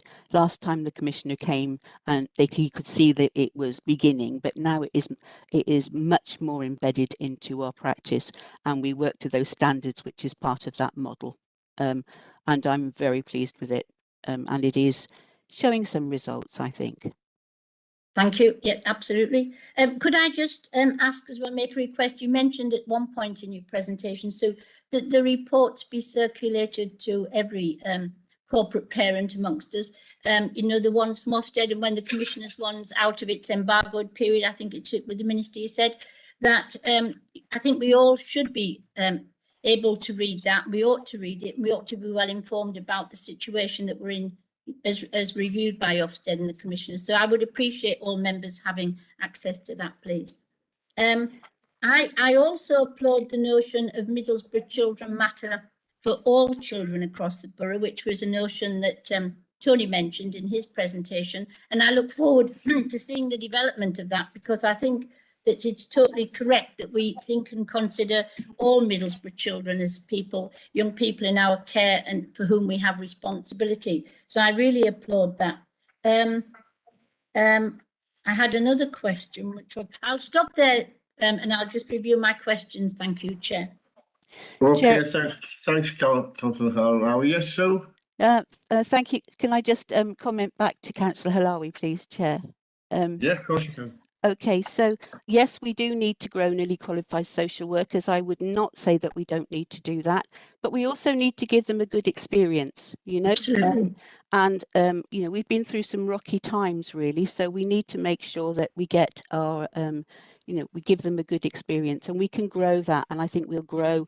You know, I wasn't trying to say that it was wrong having a lot of. No, I understand. But we need to have succession planning, don't we? I think the Middlesbrough Children Matter growing, I'm so excited about that, absolutely excited, because I really do hope that we can take, you know, that we can just be inclusive of the children in our town. So yeah, I'm really, I'll keep saying, I'm really excited about that. Thank you, Chair. I've just remembered my other question. I'd written it down. I'll let you have one more, Councillor. One more, that's all. Okay. Just one more. It was about the notion of scorecards that you have, and I really applaud that, because I think it makes very clear target definition, and it's very transparent, and it enables clear monitoring processes over time. I just wondered if we could possibly extend the idea of scorecards to other agencies with whom we work. For example, could we have a scorecard ambition type plan for foster carers, or for corporate parents, indeed, for all of us, or for other agencies across the multi-agency partnership with whom we work? Because I think it makes it very clear that we have ambition and that we monitor where we're going, and everybody's singing on the same page about what our corporate plans are within all the different sectors. Every social care team, Councillor Halawi, and moving into education and skills as well, not forgetting that we are One Children's Services, and I know I keep saying that, but it is a mantra I'm very keen to embed, as a team plan, and then there's a service plan, and there's a directorate plan, and a corporate strategic plan. So there is a golden thread through that, and quite rightly. So there are, you know, indicators to report on. I think, yes, you know, for example, the fostering service is accountable to the corporate parenting board and puts their statistics there. We can formulate those a bit better, I think, in terms of that slick scorecard. We need some detail behind it, but I think scorecards are a good idea. In terms of the improvement board, we have a set of performance indicators, but what we need to do now, and supported by our improvement advisor, is bring some performance indicators from other agencies in. So, for example, waiting times for CAMs, you know, that sort of thing. That's just one example. Initial health assessments, you know, all of those sorts of things I think we need to bring in. We need to bring in more adoption scoring, I think. So what can we put down for the police? What indicator can we put down? So it's much more of a multi-agency collaboration in terms of performance. We're not quite there yet, but it's certainly something that, I said, the improvement advisor has emailed me about to think about after my holiday, but which really means think about it on your holiday, I think. But nonetheless, that's quite exciting too. Thank you, Chair. I think after the holiday, if you don't mind my word of advice, Sue. Thank you.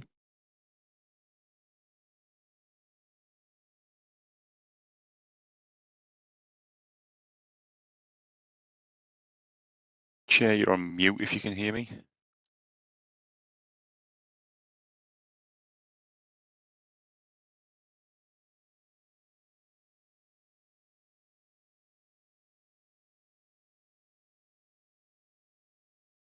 Looks like we might have lost the chair. If you bear with us, just bear with me 2 seconds.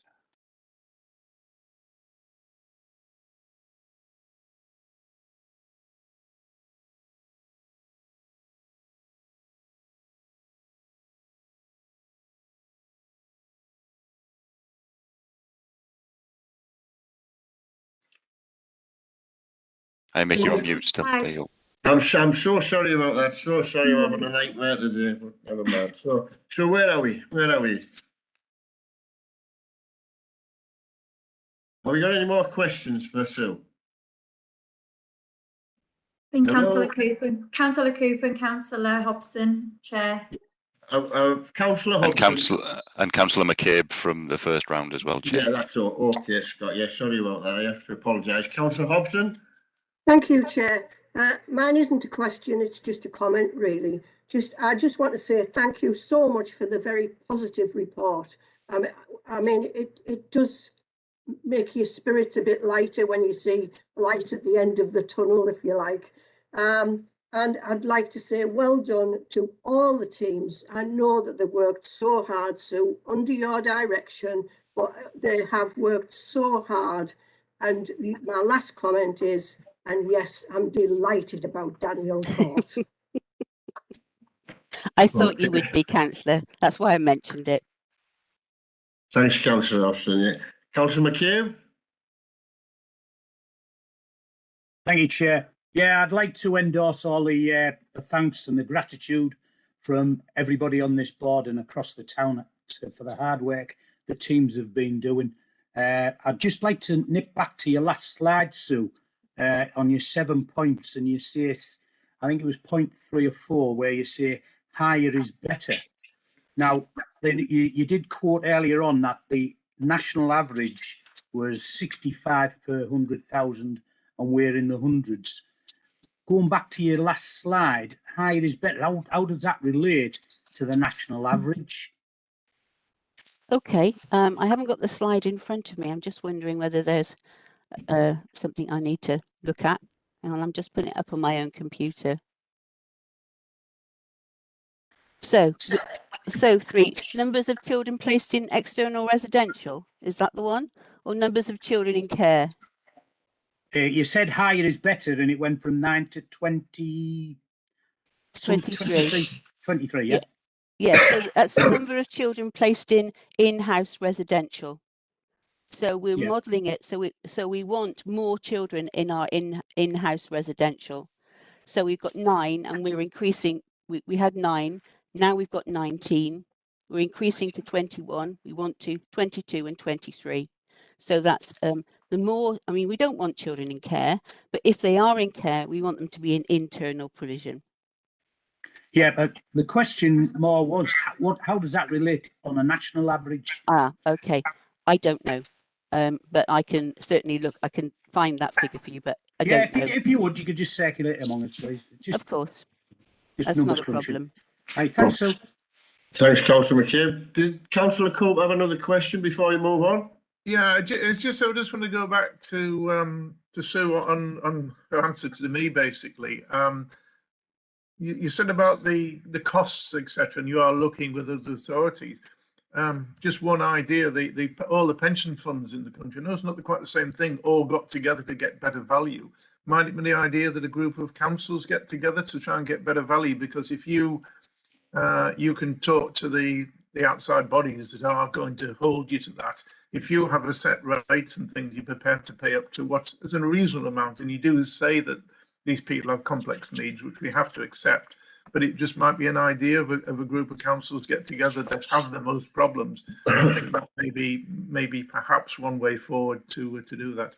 And again, as everybody says, congratulations on what you've done to now. I think it's going in the right direction. One other comment as well. I was talking to someone whose daughter wanted to get back into foster care. They'd done it outside the area, and perhaps you could push this more in this area to encourage people, the right people, of course, to come into foster care. Thank you. Thank you. Thanks, Councillor Cope. Any comment on that, Sue?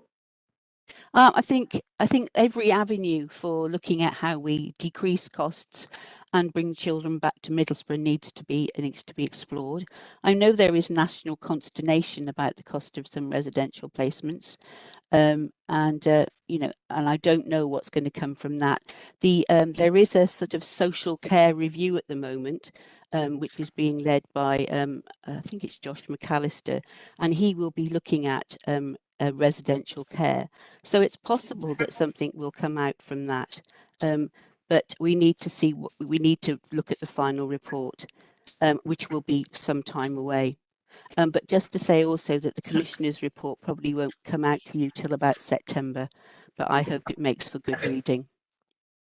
Okay, thanks. Can I just add, so your presentation is fantastic, and I'd just like to endorse what the rest of the panel is saying and congratulate you on all your hard work. You and your officers, you're doing an amazing job for the couple of years you've been doing it, and well done. Thanks very much.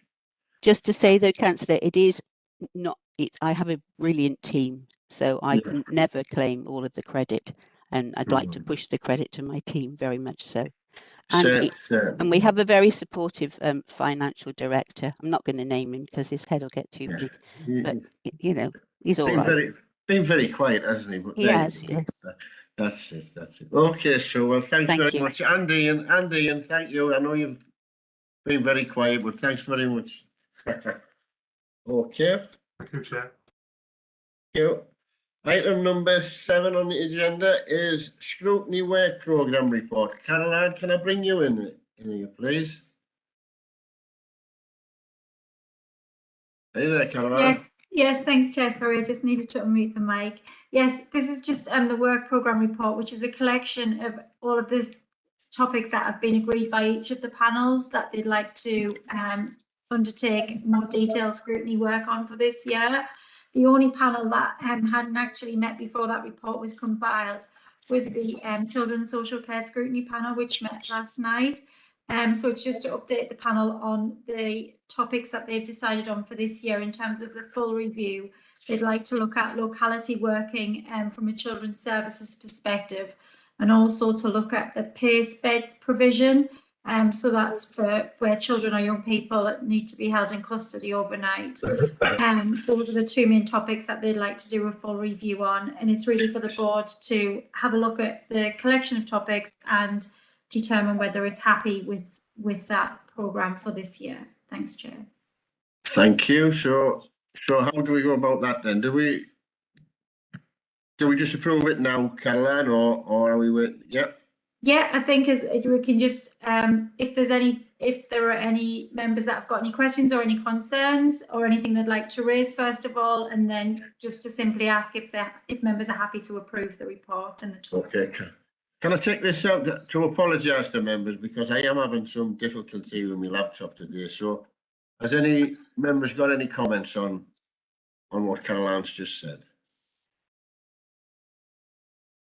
No, okay. That's fine. Agenda item number 8 is the Scrutiny Chair's update. I'll take it on the list I've got. Firstly, it's myself. I'm not being jump the gun, but it's the ad hoc scrutiny panel. Well, we haven't had no meeting, so I've got nothing to report. I have Councillor Jim Platt, Adult Social Care and Service Scrutiny Panel. Are you there, Jim? Because, as I said, Yes, I can't thank you. see, can't Yeah, see you. Thank you, Chair. Yes, the Adult Social Care Scrutiny Panel met on the 7th of July to discuss our work programme for the coming year. It was decided that 1, information, the adult daycare services, the report of the work being undertaken to be provided, at the September meeting. The update, the Aging Better Middlesbrough will be discussed at the October meeting. Investigation, the adult social care finance, residential care and ensuring that value for money will be decided or talked about at the November, December and January meetings. And finally, investigation, the role of the voluntary community sector and in supporting adult social care with a focus on the COVID-19 recovery would be discussed at the February, March and April meetings. Okay, thanks, Jim. Our next meeting will be the 1st of September. Thanks, Jim. Has any members got questions for Jim on that? No. Okay, thank you. Thanks, Jim. Next on the list is Councillor Dennis McCabe. Dennis McCabe. He was appointed as chair for Children and Young People's Learning Scrutiny Panel at the full council on the 7th of July. Councillor McCabe. Thank you, Chair. At the recent meeting, the scrutiny panel agreed that the final draft report on behaviour, discipline and bullying in schools report, that will be coming through shortly. Also, at the previous meeting where we'd asked, which we just covered in the previous item, our works programme for the following year, special educational needs and disabilities, impact of COVID in education and the council recovery plan and the post-16 education. Our next meeting is in September, the 6th of September, and that will be a virtual meeting, depending on how COVID reacts and how the council go about it. But at the moment, we're planning on a virtual meeting. Chair. Thanks very much, Dennis. Any questions for Dennis? No, can't see none. I understand, Caroline, that obviously Lee Garvey, Councillor Garvey has got his apologies in. Has he sent any update or?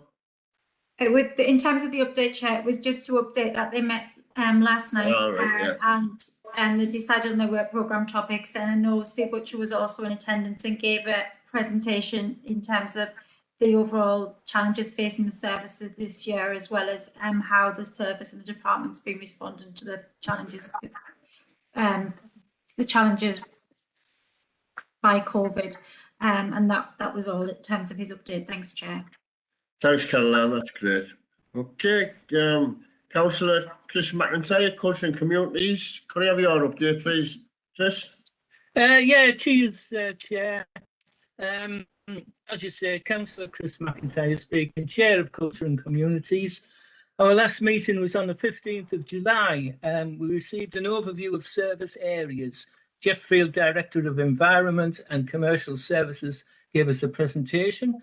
Richard Horniman, Director of Regeneration and Culture, also gave us a presentation. And we've made the start on setting the work programme for 2021 to 2022. We'll be looking at aspects of crime and antisocial behaviour, but we're still working on the details and the terms of reference. So I'll have more information for you on that at the next OSB meeting. Thanks, Chair. Thanks, Chris. Any questions? No, can't see none. The Economic Development, Environment and Infrastructure Scrutiny Panel, Councillor Stefan Walker. Thank you, Chair. We met on Wednesday, the 21st of July, and we had two presentations. The first presentation was on business support grants that were made available during COVID. I think we all agreed as a panel that the rollout of those grants for Middlesbrough Council was quite exceptional, especially when compared to some other local authorities. There was a comment made by one member though on how businesses with multiple premises across different authorities have struggled to just get the right level of grants. So it was something that the officer noted, and for any future potential grants that might be made available, to just look at how authorities communicate with each other in those circumstances.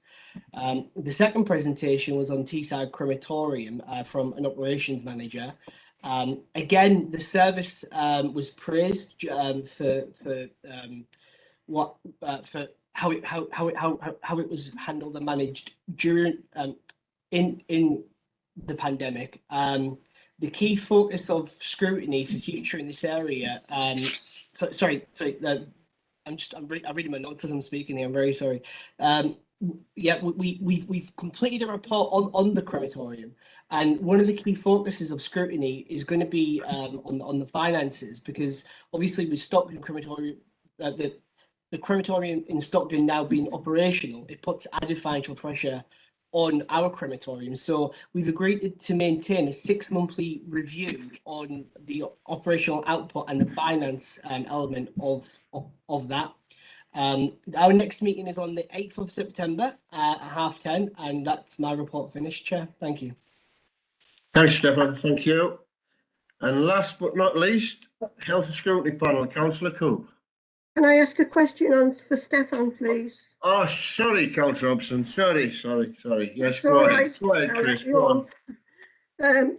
Thank you, Councillor Walker. I would just like to ask about the crematorium. Actually, I was there yesterday. I just found it to be the grounds to be an absolute disgrace. And also, I've had lots of residents on about the chapel not being open yet. I know we've had difficulties through COVID, but I'm sure that they could do something just to open it up, maybe 1 day or 2 days a week, where they could monitor people going in. People are very, very upset that they can't go into the chapel and turn the pages. I've had lots of residents ring me up about this. So if that's something that you could take forward, please, I would be very grateful. Thank you. Thank you, Councillor. Sorry, Chair. I just want to say thank you, Councillor Hobson. Yeah, I'll definitely take that forward. In terms of the ground, I just want to clarify: is it things like the grass not being cut, for example? I'm not sure. A lot of it was the grass not being cut. There were graves in absolute terrible state, and obviously that's probably down to relatives or what have you. But I do think that it doesn't look good as you go in. But there was an awful lot of litter. Yeah, let's see what we can do about that. Thank you, Councillor Hobson. I'll note that, and then I'll report that back to the officer as well. Thank you. Thank you. Thanks, Chris. Any more questions for Councillor Walker before I move on? No. Yeah, can I ask a question? Of course you can, Janet. I can't see you. I have to apologise. I can't. Now I can see you now, but I don't know what's the matter with my laptop. Well, go ahead, Janet. Can I just ask Councillor Walker, as part of your scrutiny into the crematorium, would you also be looking at to providing maybe an in-house funeral director service? Because when you do go to outside funeral directors, the prices are extortionate. So maybe that's something we could consider with using in-house. Thank you, Chair. Thanks, Janet. Councillor Walker. Yeah, definitely something to make as a focus for the next report. My understanding from the report we just finished, it was an in-depth report from the whole year that's just passed. And because I think scrutiny likes to focus on different service areas, we're now delayed another report for 6 months. But absolutely, yeah, we'll get that included on as well. Thank you, Councillor Thompson. Thank you. If you don't mind, Councillor Walker, I'll step in there. Councillor Thompson, I was chair of the environment prior to Stefan, and I believe there is a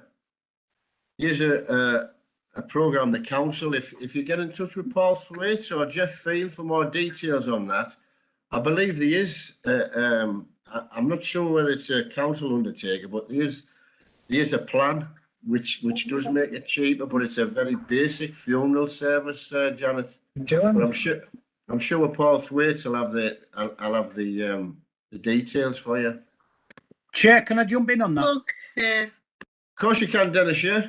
Yeah, you are. Yeah, you're correct about that, Chair. The council do offer a very cheap, reliable service, which is a lot better than the external companies. So it's Paul Fuels and obviously Jeff Fields. You need to be contacting about that, and really it should be advertised a little bit more. I was just going to say that I'm not aware of that, and I don't know how many other people are aware that, you know, rather than going to a private funeral directors, that we have one. I didn't know that. So if that could be publicised a bit more, thank you. Okay, thanks, Janet. Yeah. Okay, so we can go, as I say, last but not least, to Councillor Coop, Health and Scrutiny Panel. Yeah, thanks, Chair. I'm just putting it up on the screen and put it on the screen and actually read it. I'm also due to another meeting in about 10 seconds. At the last meeting of the health panel on the 13th July, the panel considered two important issues. The first being the South Tees Hospital Trust annual quality accounts, the second being the status of COVID-19 in Middlesbrough, although these have changed significantly since that meeting. In terms of South Tees annual quality accounts, the panel were reassured that despite the confines and COVID restrictions, the Trust had continued to deliver vital and groundbreaking services. The panel were impressed by the Trust's continued embedding of a clinically led modus operandi and how patients safely remained a high priority. The panel also extremely relieved to hear that no surgical never events had been reported in the last year, a stark improvement on the previous 8 instances recorded the year before. The panel did, however, express concern over some national performance indicators well below target. While they were not unique to South Tees, largely owing to COVID, the Trust assured members that redressing underperformance would be a high priority moving forward. And also received an update from Mark Adams regarding COVID statistics in Middlesbrough, and at that point, while the statistical information has been largely suspended, the panel discussed the difficulties of encouraging more people to get vaccination in light of the relaxation of COVID measures. While there was no single definitive answer, the panel were keen to explore what communication methods could be used in key demographics. At the next meeting, September the 7th, the panel will begin to receive evidence in pursuit of its review topic, health inequalities. It will be hearing from representatives from Newcastle University and Institute of Public Policy Research. Chair, thank you. Thanks, Councillor Cope. Any questions? As I say, I'm very limited. I can see Councillor Halawi's hand, yeah. Yes, Thank you, Councillor. Chair. Thank you, Chair. My question is to explore the possibilities of having some hybrid meetings as well as virtual meetings, because I feel that given the uncertainty of the figures and the COVID infection rates, and we don't know what they'll be in September, wherever possible, I still think it's a really good idea to have virtual meetings when they're not decision-making meetings. I understand the ruling about that, but I think virtual meetings would be preferable and possibly hybrid meetings. Thank you.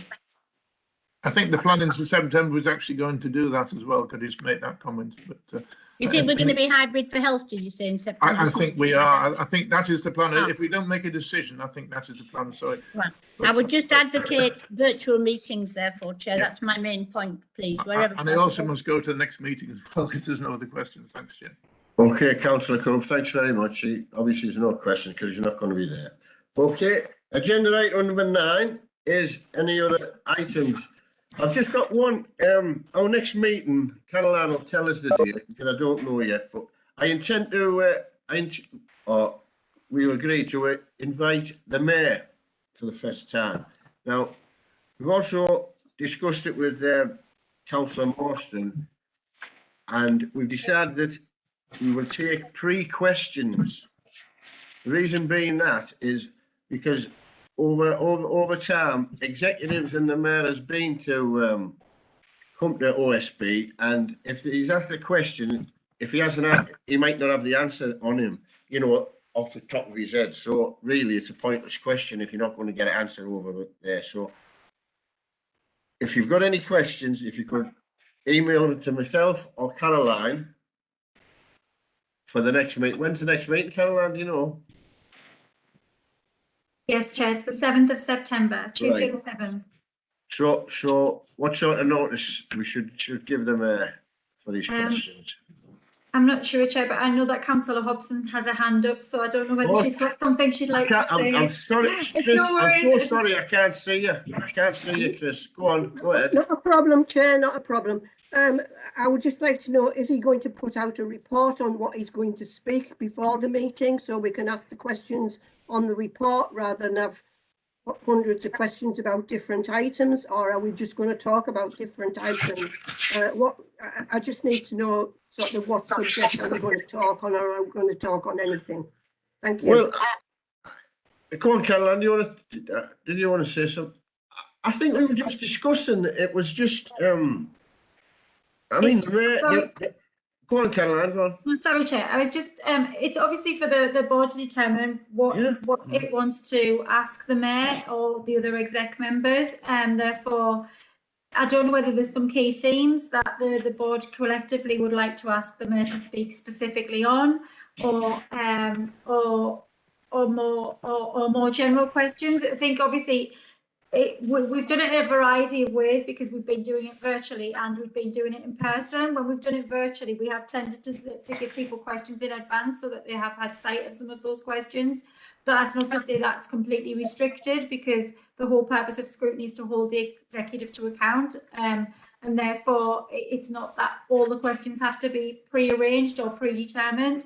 However, it does give people the opportunity to provide a more detailed response, and it also sets the scene of this is the specific areas we want to talk about. I think last time the mayor came, some members were disappointed that he didn't speak about certain areas or certain topics. Therefore, if there are certain aspects of his portfolio that the board would specifically like to ask questions on, I think this is the opportunity to put that in writing formally.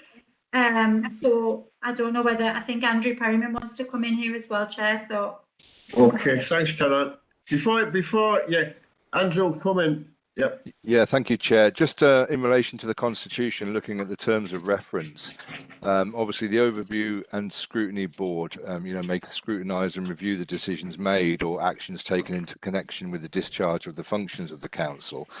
It is within your terms of reference to effectively require the elected mayor or any other executive, after consultation with the chief officer, to attend a meeting with the board, but the matters have to be in relation to be or within their remit. And there are three effectively bullet points that are contained in part 13 of the terms of reference. And the first one being any particular decision or series of decisions, the extent to which the actions taken implement council policy and or their performance. So I think what you would need to do, Chair, or I'd respectfully suggest that you need to kind of narrow it down as to the purposes of why you're wanting the elected mayor there, so that he has the opportunity to obviously make representations on the points that you wish to raise. Thanks, thank you. Thanks, Andrew. Yeah. Well, as Councillor Hobson said, maybe is he due to make a report? Councillor Thompson. Yeah, I think what we've done in the past is, and Andrew will bear me up on this, he's got a portfolio. The mayor has a portfolio, and in my view, we could ask questions on anything within his portfolio. So we have done submitted questions previously, but also made the point that the mayor could take questions on the night or the day at the meeting. Also, he's not restricted just to the questions I submitted beforehand. We can also ask questions as long as it's within his portfolio. Is that not right? Andrew, do you want to comment on that one? Yeah, the reference in the terms of reference say any particular decision or series of decisions. So if there's that makes specific reference to a decision that has been made or a series of decisions that have been made. It's very much like you've had the Overview and Scrutiny Board is able to kind of call people to review a decision or review something that has happened, and that's very much the same here. If the mayor has made a particular decision or a series of decisions that you want to kind of scrutinise, then that's within your remit to do. I think I think there's enough. There's quite a number of decisions he's made over the last 6 months that could be questioned. Or am I going on the wrong lines there? Well, there are other processes in respect of decisions that are made, like the call-in procedures, for example, on decisions. I think you need to, from my view, I think you need to kind of be a bit specific about what decisions they are, so that they can be put to him, so that he can come and then answer and be scrutinised on those decisions. Right. Yeah. Okay. Well, after Andrew said that, could you? I mean, you could send your ideas to me. The members of the OSB, and to see where we go from there. But it's our intentions to invite the mayor at the next meeting. Is that okay with you, Caroline? Yeah, does that sound about right? That's fine, thank you, Jay. Yeah, I'll arrange for an invite to be sent to him, and hopefully he's able to attend on the 7th of September. Yeah. And just getting back to what Councillor Hobson has said about the report, does he have to present a report at the meeting and then to answer questions, or? In terms of Overview and Scrutiny Board, we've not previously requested a formal written report. He does always obviously present an update report at full council, which is where he would normally present his mayor's report. That's not to say that you couldn't request some form of written report from him. However, that would be quite unusual for him to have a written report on the agenda. We'd normally just invite him along to respond to questions from the board. You see, it was my intentions. Obviously, I'm not picking on the mayor. It's the executive what's hopefully going to be attending in the future. Yes. To ask him relevant questions, so beforehand, so he can come and give a direct answer instead of, the last time the mayor was, I think Janet can vouch for it, it was all of a bit of a mix-up. He wouldn't answer questions, or he never had the answers, and it left the panel frustrated, to say the least. Absolutely. I just wanted some clarity that, if we're going to invite him, and I get where Andrew's coming from, but if the panel have relevant questions that within his portfolio, as Councillor Thompson said, he should be there and to give us the direct answers.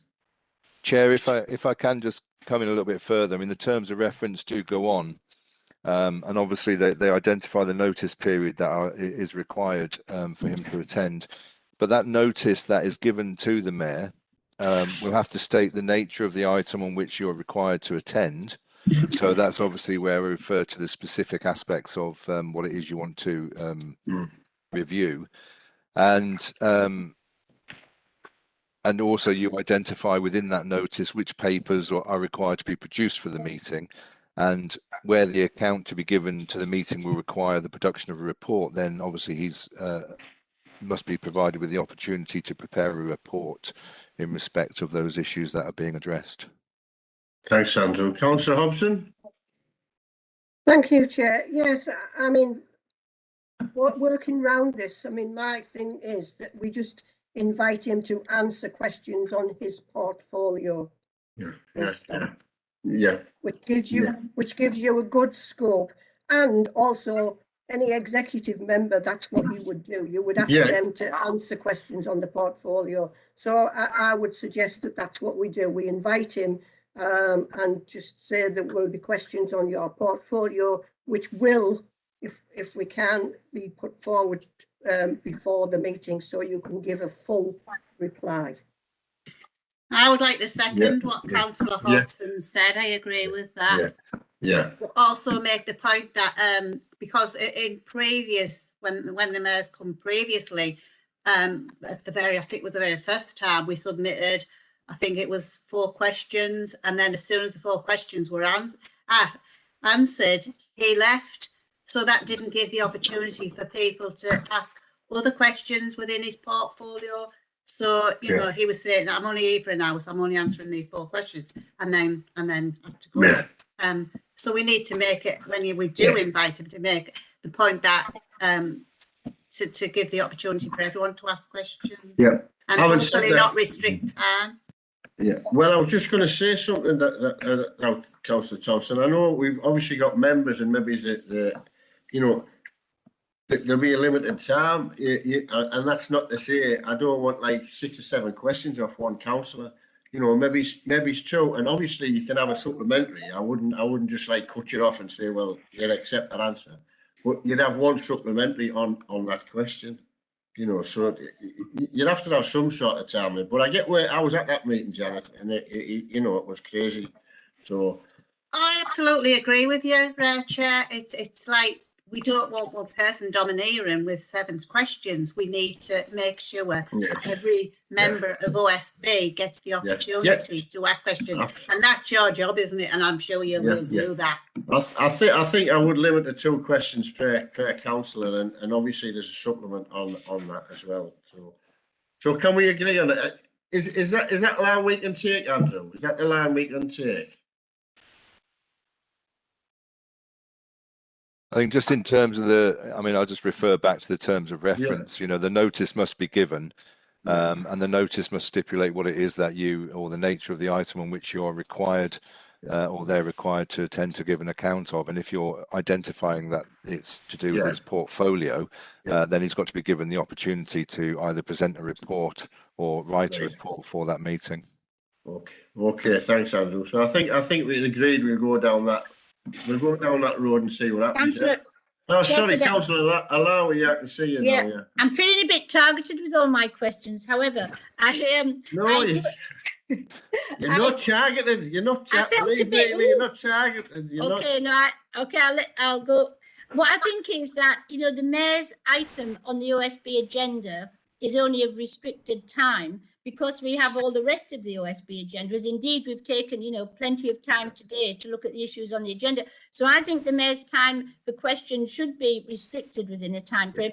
And for me, who always has lots of questions, I would even go for 1 question per member. You know, if time allows, we go for 2. But 1 question is supplementary, Chair, I think is probably sufficient. And that's from someone who always has a lot. Well, my suggestion was, on saying that, Councillor Alawi, you're right.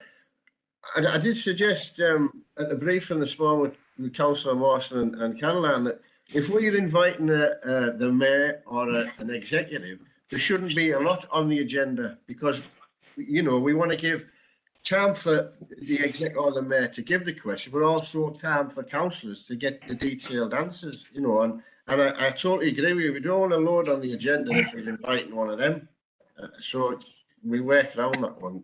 Can I also suggest maybe is that if Tony's given a presentation on COVID updates, that we reduce his presentation time, and as you say, You mean you reduced Tony's? Yeah, Tony's when he's given us a COVID update, because I know it was quite a detailed one this morning, which was I enjoyed it. It was really useful, but maybe we should reduce other things on the agenda, and as you say, maybe it's just a COVID update by Tony, and then a report another time. Yeah, maybe it's just 15 minutes. Yeah, totally agree. Councillor Robinson, we take it there and then go on. Yeah, what do you think, Chris? Thank you, Chair. Just to say that obviously, if we send in our questions, if somebody's already asked the same question, could you possibly let us know so that we could change your question, so we don't have 2 people asking the same question and wasting a question, if you like? Certainly won't. But yeah, of course I will. No problem. Okay then. Well, I think that's about it from this. As I say, I apologise for my laptop shenanigans. I hope I can sort it out by the next time. And Dennis, I don't know where you are, but you've travelled well on your background, so I'm not sure where you are, mate. Costa del South Bank. Yeah. Okay. Then after saying that, I'd like to thank everybody who attended anyway, and we'll see you on the 7th of September, or maybe it's tonight. I forgot tonight, isn't it, full council? Okay. We don't know yet whether the 7th of September would be virtual or not, do we? We don't know yet. We don't know yet. Well, yeah. We'll take it as it comes, Joey. Okay. Once again, thanks everybody for attending. Thank you. Thanks, Bye. everyone.